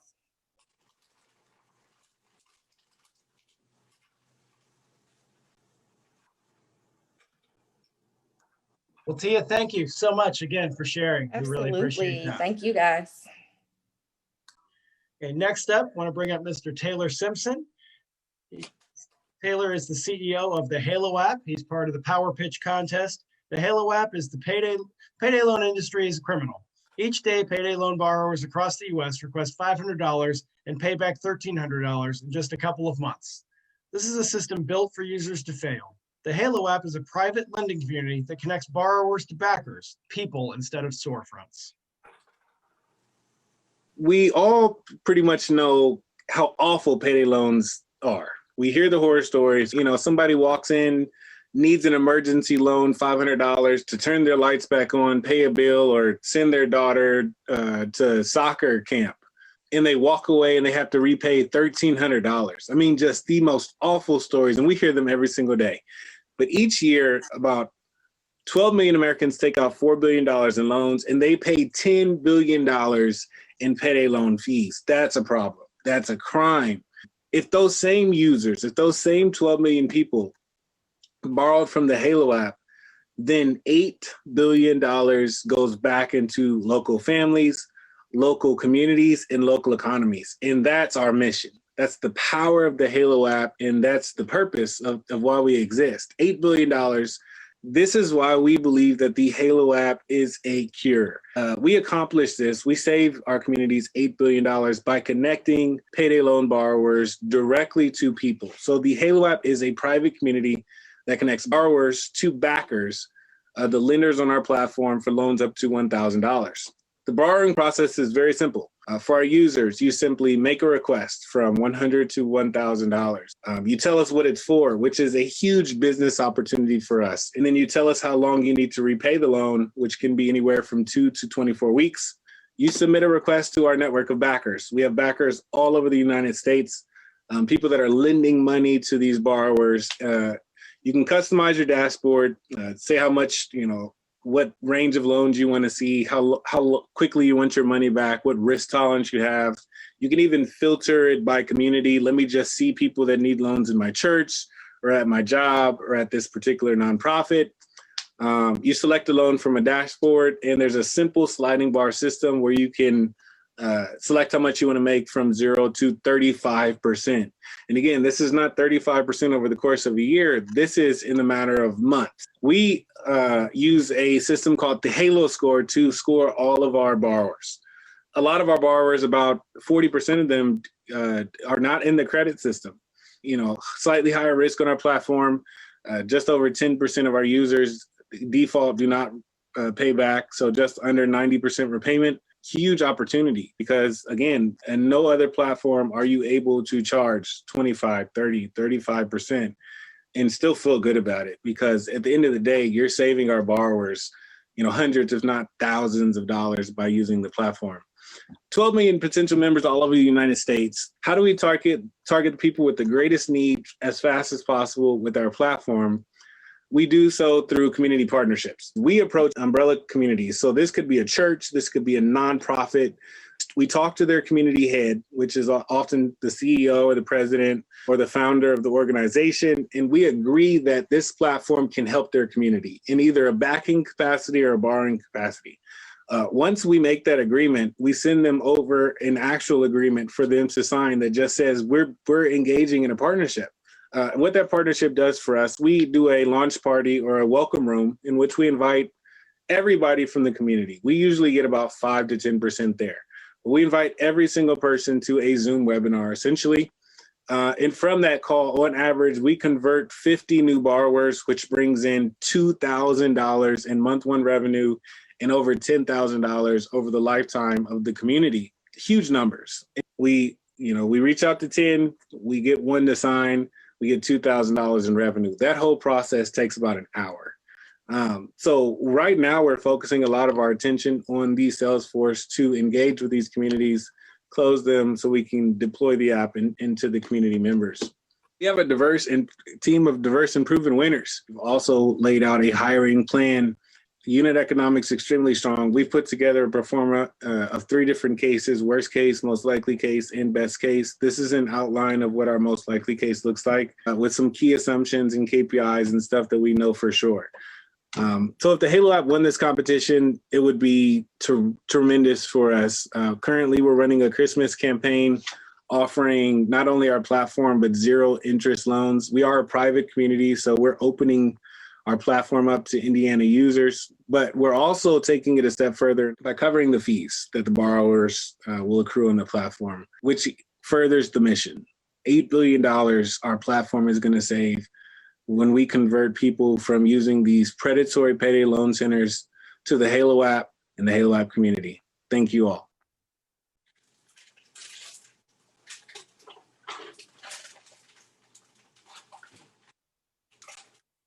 Thank you, Taylor, for sharing. Judges, any questions for the Halo app? I figured I'd wear the same shirt, get some alignment here. Same room, same shirt. How is everybody doing? I have one question, I guess. I heard everything about the Halo app, but I didn't hear about how do the Halo app or you make money? Really simple. We take 10%, where we charge our borrowers 10% to complete the transaction. So if a borrower requests $500, we send $450 at the beginning of the transaction.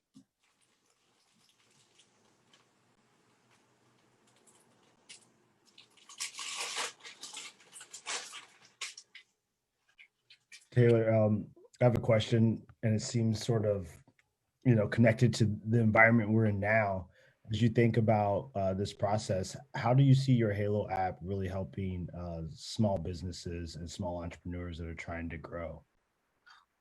Astronomically, one thing that we did this summer was we partnered with the Indy Chamber, who was deploying grants to ensure that, our small businesses could take advantage of reimbursement grants. When people think small business, a lot of times they think, spas, some shops, but they're not thinking, lawn care companies, beauticians, barbers. And for us, I've always been passionate because, I owned a graphic design company, and I had to miss out on some weddings because I didn't have, a lens or a software. Loans up to $1,000 are small business loans. And, we shouldn't be offended or disappointed by it. So just having it available, it could be as a business card, just a resource for us to know that without going to a bank, without feeling judged, without all the systemic stuff that comes with traditional banking, redlining services, you have up to $1,000 that you can access. You will not be judged. and we can connect you with the person, business to person, person to person, as long as it's $1,000 or less.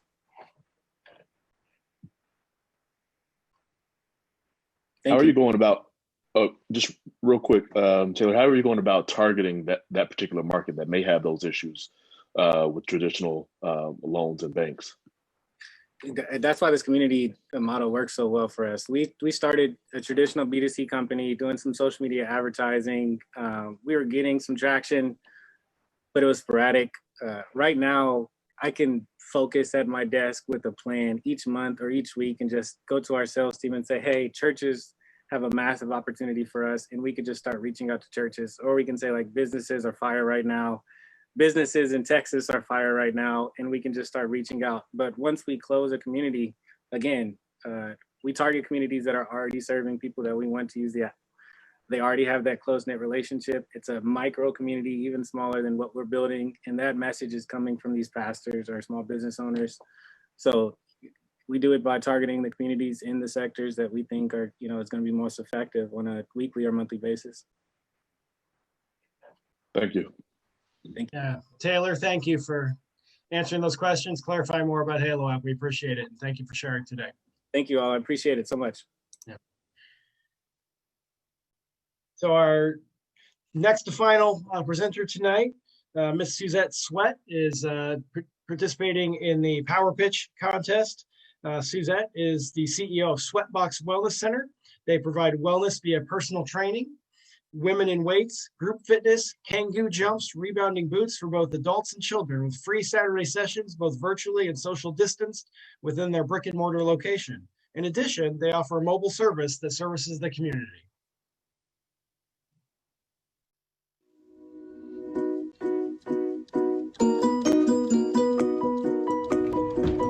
Hello there, my name is Suzette Sweat, indie bounce lady, co-owner of the Sweatbox Wellness Center, and internationally licensed Kangoo jumps instructor for both adults and children. I'm here to put Indiana on the map, yes. Did you know that childhood obesity is real within Indiana? Our children had a percentage of 18%. Our African American children were even higher than their counterparts, than other children. Within the United States alone, Indiana was in the 33.6 percentile for obesity. And so since the COVID-19 has taken place, the quarantine lifestyle, the immobility of children and households, lack of access to care for fitness and mobility of not being able to go outside, the quarantine lifestyle for extended periods of time during our summer months, which is crucial with the vitamin D of helping us to basically minimize stress and suicide thoughts and tendencies and unhealthy risk factors. As a mom, I once was in this neighborhood, and so thinking about how are my children going to stay active? What am I going to do? Is it affordable? Most people are canceling their gym memberships because of financial crisis. And so we're aware of that, and as a mom, you have to get very creative in what you do and in how often that you do that. And so I'm just thinking, oh my gosh, the anxiety as a result of the pandemic. Quarantine and having to wear masks, my panic attacks became real. And so what I did is I put on these boots, these are called Kangoo jumps. I put them on, and it's like one bounce at a time, I begin to feel a little bit better each day because they're mobile. You can take them everywhere you go. And so as I began to work and exercise with that and teach that, I realized there was a change happening at the course of this quarantine lifestyle. And people were feeling better. And it wasn't the normal, but it was better than what they had. So it was almost just a little touch of greatness as a result of that. And so we've been operating this children's program, Kangoo Kids Discovery, for an entire year as of this December.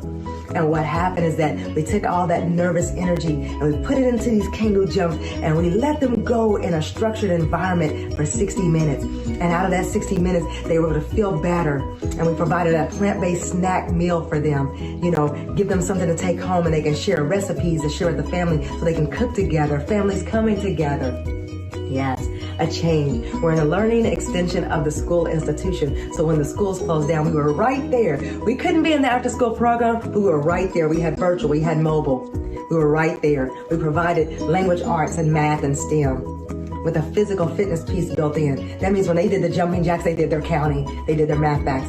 When they spun around, they did their push-ups, they did their spelling words. So we were right there helping out in the community for at-risk children. That's exactly who we are with.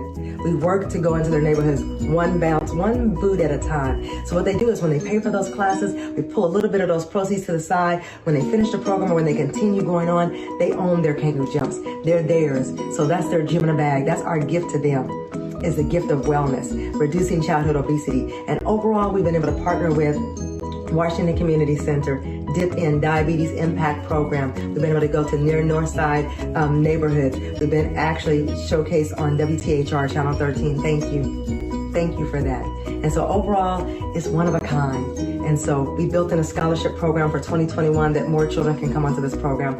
We're working to go into the after school program so we can bring this long term for them, as we've already been here for 1 year, so we're looking for many, many more years. I thank you. We have a team of 5, 2 paid, 3 non-volunteers. Educator, she comes in and she helps us keep our curriculum updated, and it's actually age appropriate. We have a nutritionist helping us with our snacks. We have a therapist that we can call for resources.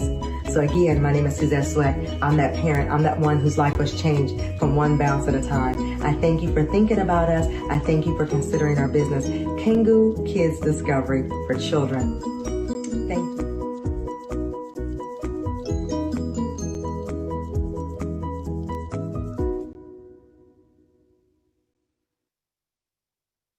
Suzette, thank you for sharing. Judges, do we have any questions? Thank you. Yes, I can go. I have a. I'm familiar with the sweat box, but not the kid sweat box. What are we trying to do to get this into preschools and daycares and things like that? So what we have done is through this pandemic, we actually went virtual first. So we initially started in December, and then we had to pivot very quickly in March, and we went virtual. So we provided gym in a bags for them at home. Then since we were able to reopen at about 25%, we went over to Washington Park because they have a larger facility. They allowed us to come in at a very reduced rate so that we can bring the children in on multiple, every hour, every other hour on Saturdays. And so we do that right now. We are pending with the near Northwest Side neighborhood. Starting in February, we'll be on the west side of town. There's 5 various zip codes, I believe, over there. So we're working there, and then we added that mobile piece. So for the schools, we're still pending waiting this pandemic out, but we're on the list. Thank you. I have a quick one. I love your passion and your energy. You obviously are dedicated to it. I love it. It just completely shines through, and that's obviously been helpful for you. My question is, what type of corporate partnerships have you pursued, or kind of what's your strategy behind seeking those? Because I think what you're doing, a lot of people should want to get behind. Absolutely. So we were with the Indie Chamber, the Black Business Chamber. We were with them, so we've connected with a few people there. We're connecting overall with, how do I say? So starting in January 2021, we'll be working with a few of them. Our gym is 6 years old, and so we were already doing corporate accounts. So we're kind of piggybacking off of those accounts, letting them know that we have a children's program and a mobile. So they've been more apt to open up because their parents are working from home. So now we're able to go into some of those entities just all over, not just the schools. But as far as the school system, we're connecting with them starting January. We have 2 plugins for that. And that was help of 1 millionth cup. Yeah. Wow, fantastic. Thank you. Thank you.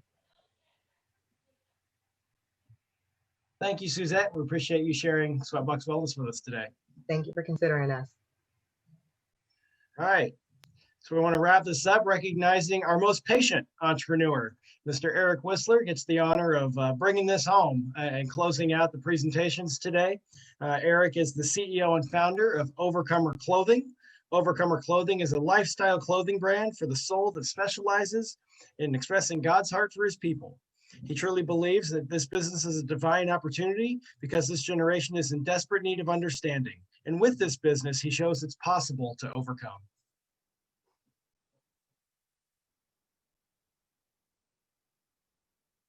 Hello, my name is Eric Twist and I'm 14 years old and I'm the CEO and founder of Overcomer Clothing. Overcomer Clothing was established this year in 2020 during the quarantine. My mother, Shivani James, challenged me with doing something productive with all the extra time I had. So it came to my heart to go into prayer and just to simply ask God, what would you like me to do? What's something that would bring some money in that I can do during this quarantine? So he revealed to me this business. Overcomer Clothing is not only an apparel line, it's not only a clothing brand, but it's really a power movement.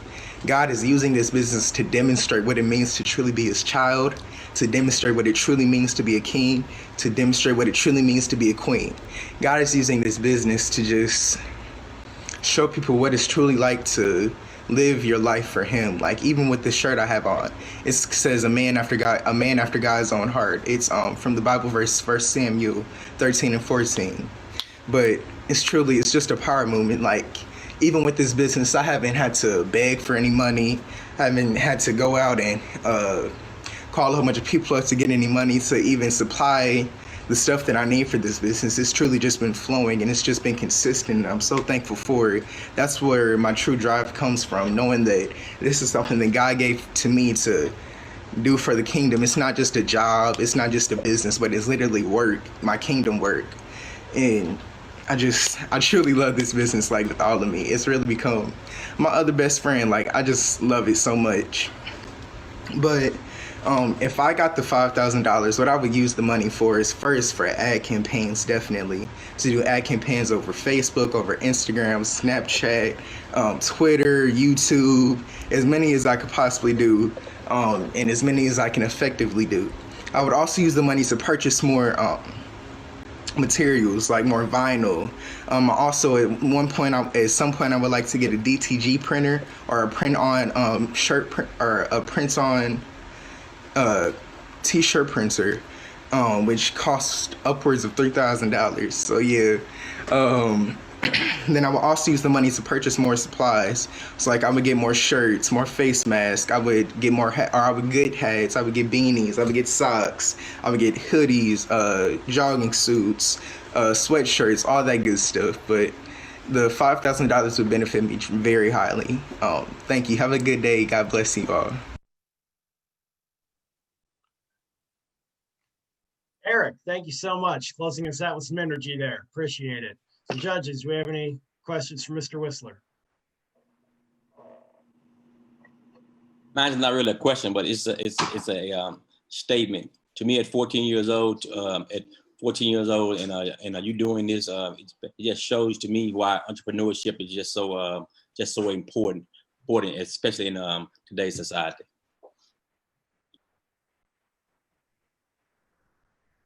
Thank you. Yeah, Eric, I was just gonna say I love your video, man, and I love you found a way to serve people through something that you enjoyed. And I think, anytime you're starting entrepreneurship, that excitement and motivation is needed to get those engines going. So the fact that you have that already is wonderful, man. And I love the ideas you're thinking of how you grow. And so my question to you is, if you were able to get something that allows you to print on t-shirts, right? How do you feel that you would be able to handle that? Do you have enough resources and support that if somebody ordered 100 t-shirts from you tomorrow that you'd be able to deliver? Yeah, I definitely have enough support. Like I'm already been training. Actually, my dad, he helps us too, but I've also been training my cousin. He's a couple months younger than me, but I'm training my cousin to like help me to design different clothes, to go out and make the clothes and stuff, because I do it all from my garage. Love it. Congrats, man. Thank you. I'm just going to add on to what Rob said, and just love the fact that you're participating in this space, regardless to what happened, chasing down your passion, and the smile you got is infectious. Keep that going at all times, and love that you're chasing this down, and at a young age, and great things ahead for you. Thank you. Great. Well, Eric, thank you so much again for sharing Overcomer Clothing with us. And to No all problem. the entrepreneurs, thank you so much. And congratulations on sharing your stories. As we saw, a lot of diversity and just a lot of different businesses as far as industries, as far as, again, different levels of development. But what a wonderful mix of businesses and rising entrepreneurs that we did hear from this afternoon. So we are at the portion now. We're going to break with our judges for a short convening to kind of talk through these and hopefully select some winners here in just a few minutes. As far as you watching in public, and then the rest of the entrepreneurs that are still here with us, I would like to bring up here in just a brief minute, Mr. Emil Ekeyor. He's the founding partner of InnoPower, and Mr. Joe Albano, PhD, the principal for Logica International.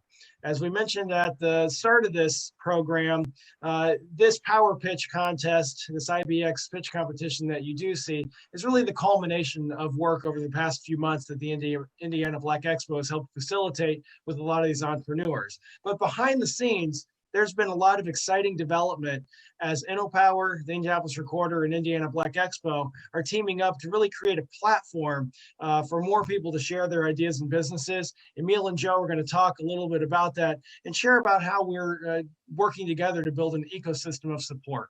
So we appreciate you sticking around to hear that, and we'll be back here shortly with our judges to announce some winners. Thank you, Jason. Just want to start before we go any further, just say thank you to Tanya Bell, the CEO of Indiana Black Expo, and her team for the work they've done and just for the vision of even wanting to create this kind of platform to do this. Jennifer Darby, Vice President of Programming and Youth Development for Indiana Black Expo, the work she's done over the last 3-4 months to engage and help develop young people and entrepreneurs and provide supports for them has been amazing. Robert Shigog, the CEO, president of the Indianapolis Recorder, for allowing us to leverage their platform to host this on Facebook Live. We see the audience is pretty significant for this event during the Christmas break. So it's just a blessing to be able to do this at the time that we're doing this. 2020 has been a tough year. And so many people have been through so much. And as I can imagine what our entrepreneurs who are pitching right now have been through in 2020. But the one thing that brings me so much joy is just the energy and the passion, the smiles on their faces, the feeling of opportunity that they all seem to have, that they are one deal or one connection away from growing their businesses or taking their ideas to the next level. It's just a joyful feeling to see that. Especially with everything that's happened in 2020. So to be ending the year with something like this and just the amount of joy it brings to people, I'm just so blessed and so happy to be a part of this. So I just wanted to say that before we go any further. But I do want to say that I am super excited. I'm fired up after listening to all the pitches, all the great ideas, all the energy people have, and all the unbelievably talented, gifted brothers and sisters that are on this competition, giving their ideas. Just so excited to be doing this to end 2020. I have with me my good friend, Dr. Joe Albano. Joe and I have been going toe-to-toe for a couple of years now, just really talking about creating this kind of environment, supporting this kind of environment, and really creating an environment where people feel like there's opportunity available for them. So Joe, what do you think about the event so far? You know, there is just so much to love about this, not just as an event, but as all of the energy and community and commitment that surrounds all of this. You know, there's so much that happened behind the scenes. There are so many people, business leaders, all of the resources that you mentioned, who have dedicated their time, their energy, their talents to supporting a community, and watching that community grow it just, as you mentioned, this is such a challenging year, and seeing how the community comes together to build something of value is just so heartwarming and so much the message that I think all of us need right now. Amen. Amen to that. So Joe, people are looking at the screen and they see this good-looking guy, and they're wondering, what does this guy do? So tell us a little bit about yourself, Joe, and just your background. Wow, for a really long time, what I did was I tried to make sense of the human experience in the business world. And I did that in some of the largest companies in the world, and I did it all over the world. And about 10 years ago or so, I realized that there was so much work that needed to be done at a smaller scale and in communities. And so for the past 10 years or so, I've really been working with the entrepreneurial community and watching that community evolve. And again, that's what's so exciting about this event and all of the work that you and I are doing together this is about evolving a community. This is about creating the next generation of work. We know that the old models of work, the idea that we're going to go get a job with a company and be in that company for a long time, that's just not available to most people anymore. And what's exciting to me about what we just saw today and what you and I see on almost a daily basis is we see a set of people who not just see the problems in the community, but as soon as they see the problems, they start to see solutions. And then they mobilize and they bring resources together to bring those ideas about solutions into reality. Right? And go ahead. You have that's what I like about you, Joe. You have a really good way of putting things in words and allowing it to make sense. What I do love about what I see is so many people coming up with solutions to problems, right? Mm-hmm.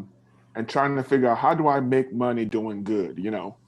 I think for a long time, that's been like a moral conflict with a lot of people is, I want to do good, I want to solve some problems, but man, how do I make money doing it?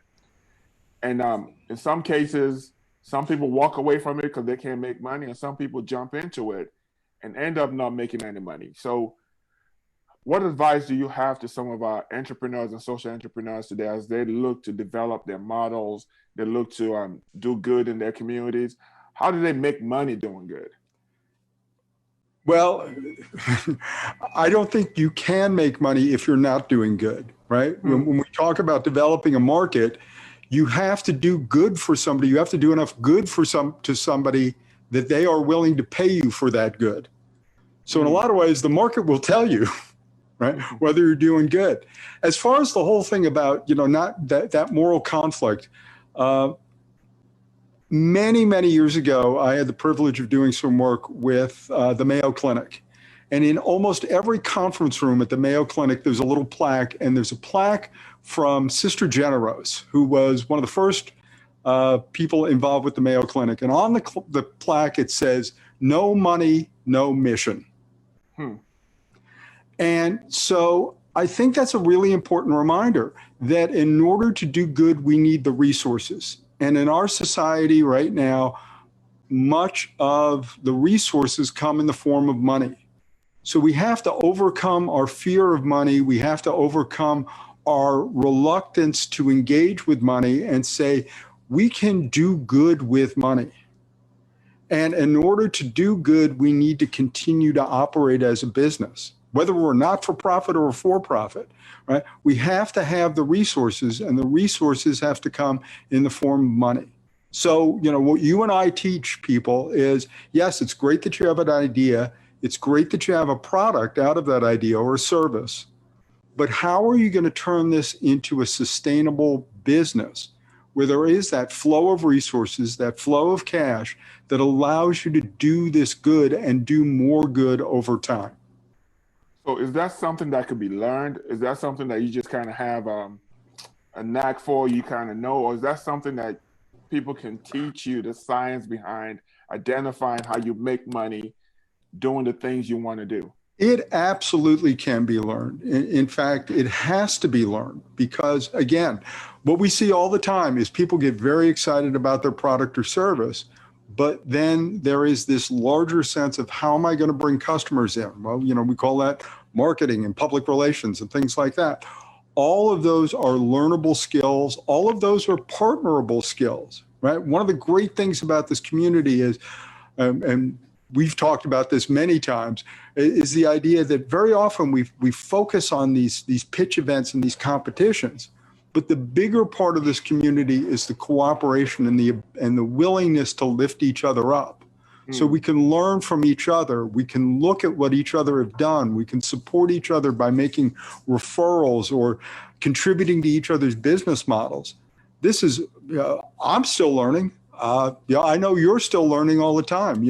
Every successful entrepreneur that I know, no matter what level, no matter what phase in their journey they're on, is always looking to learn a little bit more about how business operates, both in terms of how do I make money and how do I do that, how do I make that money in service of my mission?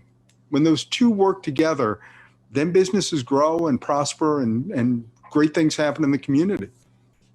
Wow, that's so well said. The key thing you said is you defined the term ecosystem, right? We eat off each other, right? We all support each other. We all figure out a way on how we can work together to reach an eventual goal, right? Mm-hmm. So as we build this out, right, the number one reason for this pitch competitions and what we'll do going forward is we recognize, in Indiana Black Expo, the Indianapolis Recorder recognizes that we have to create some excitement amongst our community where people feel like there's a place to be heard, right? There's a place. We want kids in the streets talking about starting a business. We have a 14-year-old that's starting a business, is excited about starting a business. We don't want that spirit to die out, right? And we want to keep building on that.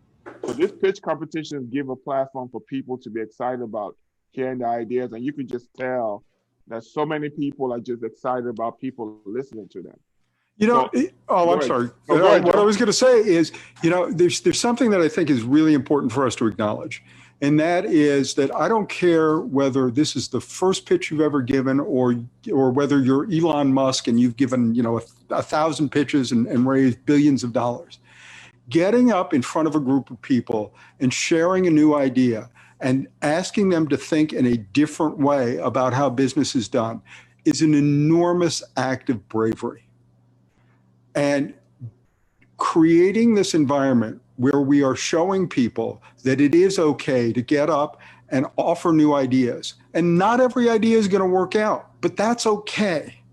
The more we can put these ideas out in the world, the more we can get constructive feedback about how we can start turning them into things that serve the community and that are sustainable businesses, the more we're going to create economic opportunity, not just for the entrepreneurs, but for the communities that they operate in. This is such vitally important work. And even when we're doing it on this tiny little scale, it has huge impact over time. Wow. So what you're saying is the conversation today, for the most part, is the prevailing conversation is about scalable businesses. But, you have to grow from somewhere to get to be a scalable business, right? Exactly.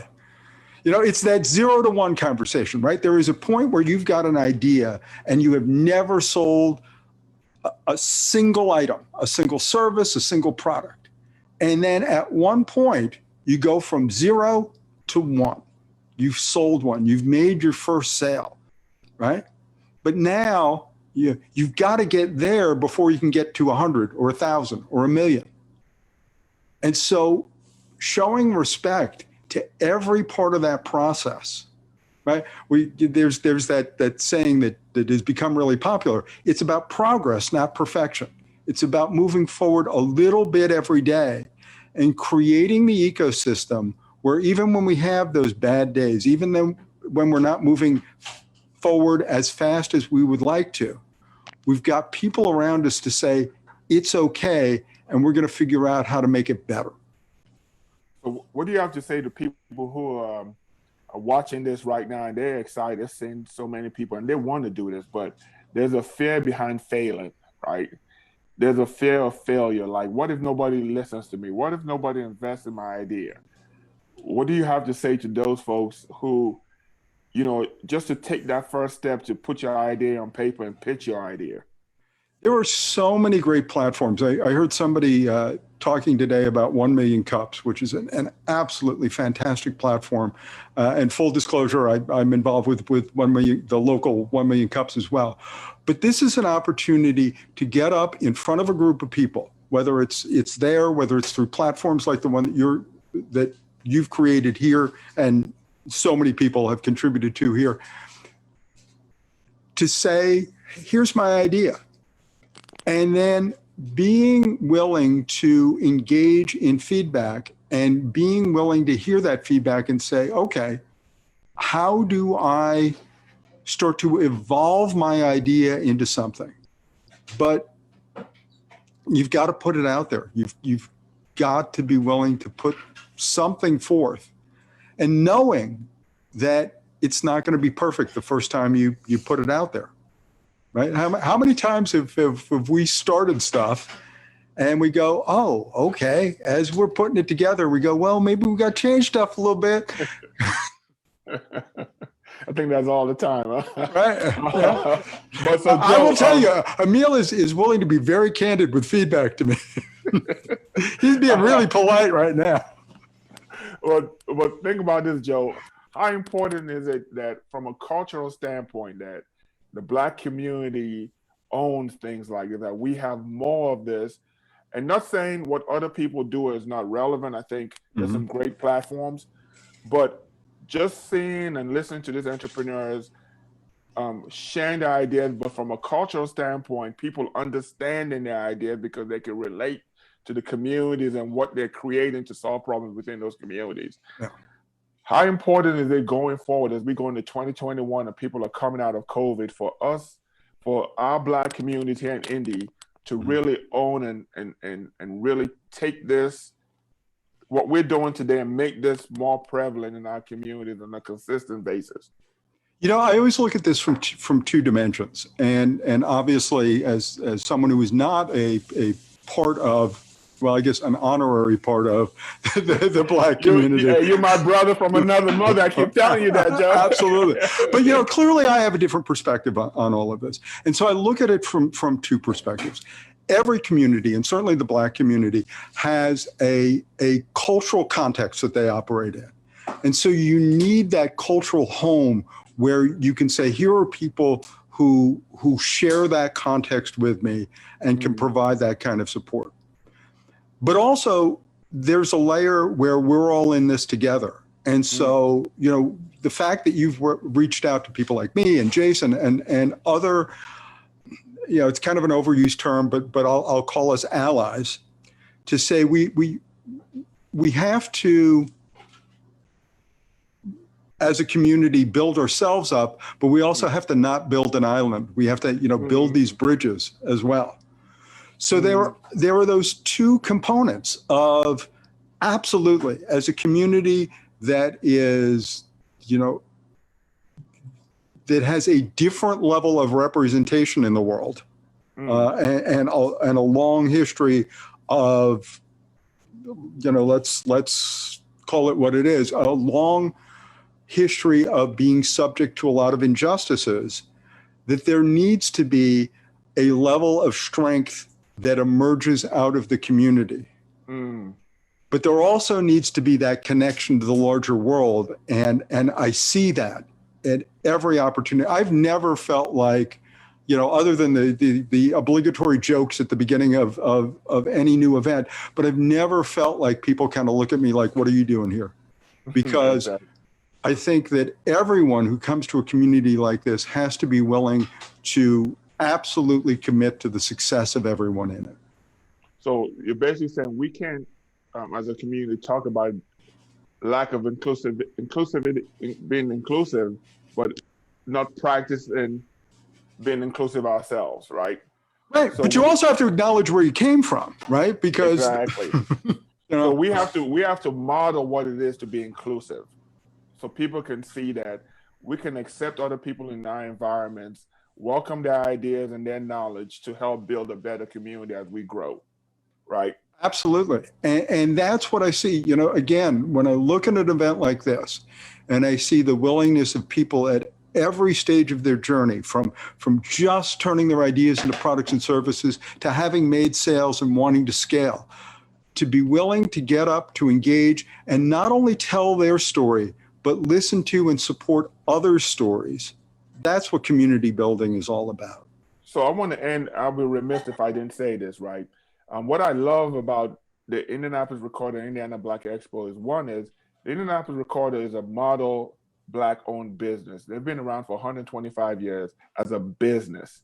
They import wealth into our community, they hire people, and they, for the most part, educate and engage our folks about the news, right? And they've been around for 125 years. That's a model and a business model that we should all look at. How do we create more businesses that import wealth into our communities? Indiana Black Expo, when they created the organization with a revenue generation arm of the organization. They were able to generate revenue and have fundraising events that brought dollars to their organization that has kept it sustainable for 50 years. Those two organizations are models that we should be following and looking at as far as when it comes to social entrepreneurship and Indiana Black Expo as a nonprofit, but a nonprofit with a revenue generator. And by the way, they also get grants and those kind of things. The Indianapolis Recorder as well, as a business that's been around for 125 years, continues to today modernize their delivery of the news, and really looking forward, and the future is even brighter for the Recorder. The same thing for Indiana Black Expo. 40 years ago, Indiana Black Expo wasn't doing pitch competitions. They were creating an environment for Black businesses to do commerce. 50 years later, they're doing pitch competitions, creating an environment post-COVID for businesses to survive and share ideas. So I really, really wanted to end with that and really thank those organizations for coming together and giving little InnoPower the opportunity to help host this and put this together with them. And we look forward to doing this monthly in 2021. If I had my way, I'll do this bi-weekly and continue to grow this. Thank you, Joe. Love working with you as usual. And have a Merry Christmas. Not too much eggnog, okay? Thank you, Emil, for I don't know that you always get the recognition and the acknowledgement for the time, the effort, and the skill that you bring to all of this. You make it so easy to bring communities together, and you make it look so seamless when I know there's a lot of hard work that goes into all of the stuff that, to bring people together. Appreciate you, brother Joe. Happy holidays to all, and let's hope 2021 is so much different than this year was. Amen. Amen. Back to you, Jason.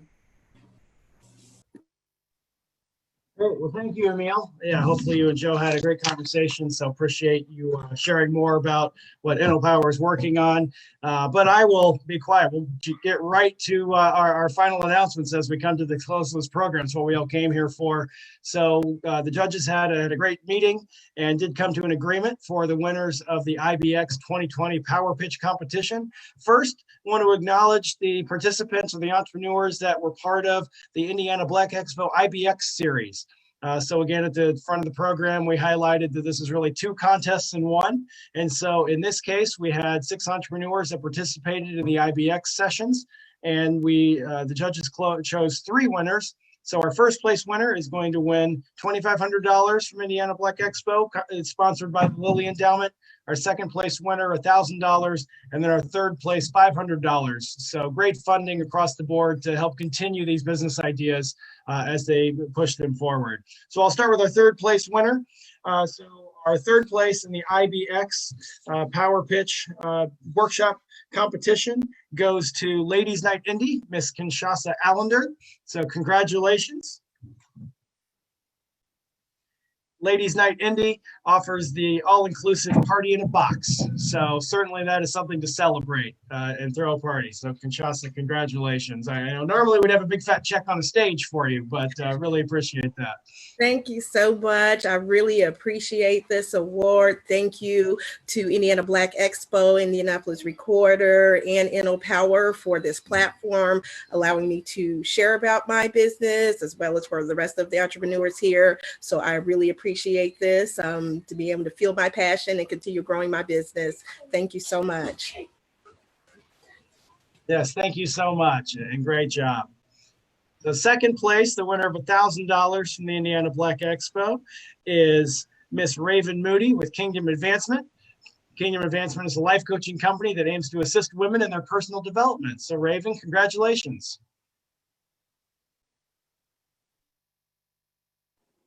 Thank you so much. Oh my gosh, thank you guys so much. I definitely want to thank my mom and my siblings and everyone who supported me in this process. It definitely was a journey. It was definitely a learning experience. Definitely thank you, IBE, Lilly Endowment, Jason Williams, Dr. Albano, the Indianapolis Recorder. And definitely want to thank as well Dennis Jarrett, Frontrunner Media, who did the recording. So thank you all so much. I'm honored. Yeah, congratulations again, and keep up the great work. And then finally, we have our winner of the IBX series contest, and that's going for $2,500. That's going to go to Miss Kinshasa Allender with Ladies Night. Or sorry, Miss Allender. My apologies. That was our third place winner. Our first place winner is Miss Charlotte Brown with Me Too Chronicles. Me Too Chronicles has developed literary products, educational workshops, and services to help support their mission.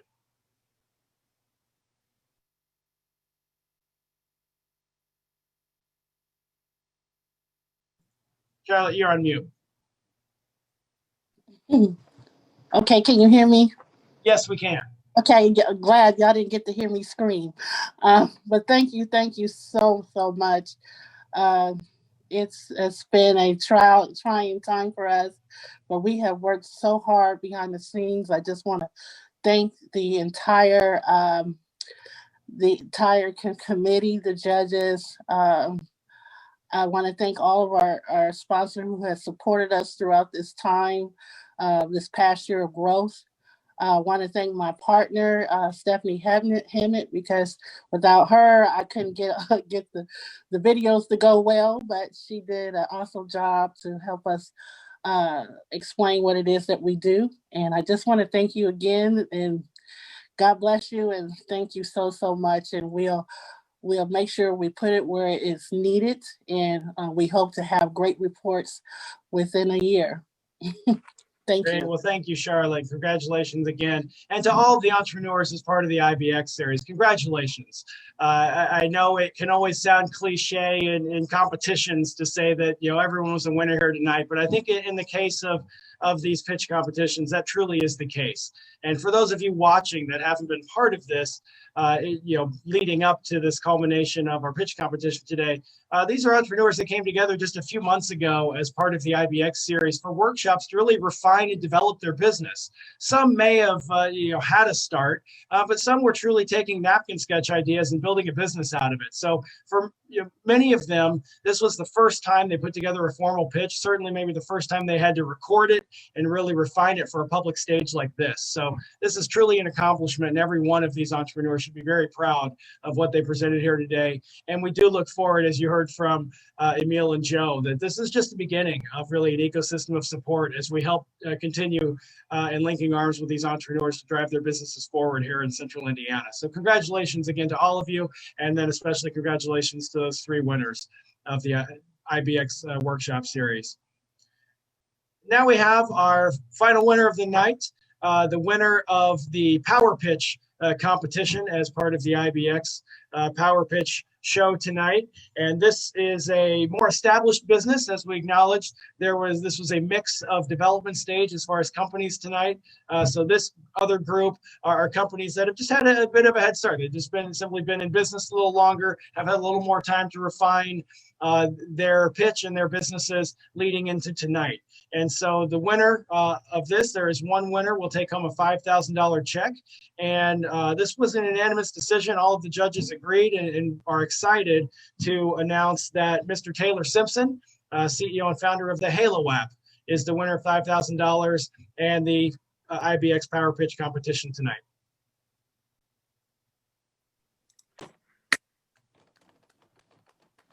Thank you so much. I appreciate it. Thank you. That's amazing. That's spectacular. I appreciate it. Thank you so much for Indiana Black Expo. Thank you, InnoPower. Thank you, Indianapolis Recorder newspaper, for the opportunity to share. Most importantly, I love just the simple fact that stuff like this is happening.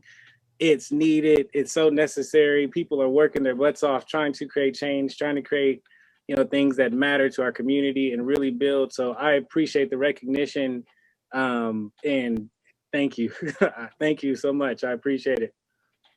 Yeah, Taylor, you're very welcome. Thank you. And appreciate you sharing their story. And again, right, same message to all of the entrepreneurs in this contest that shared your story tonight.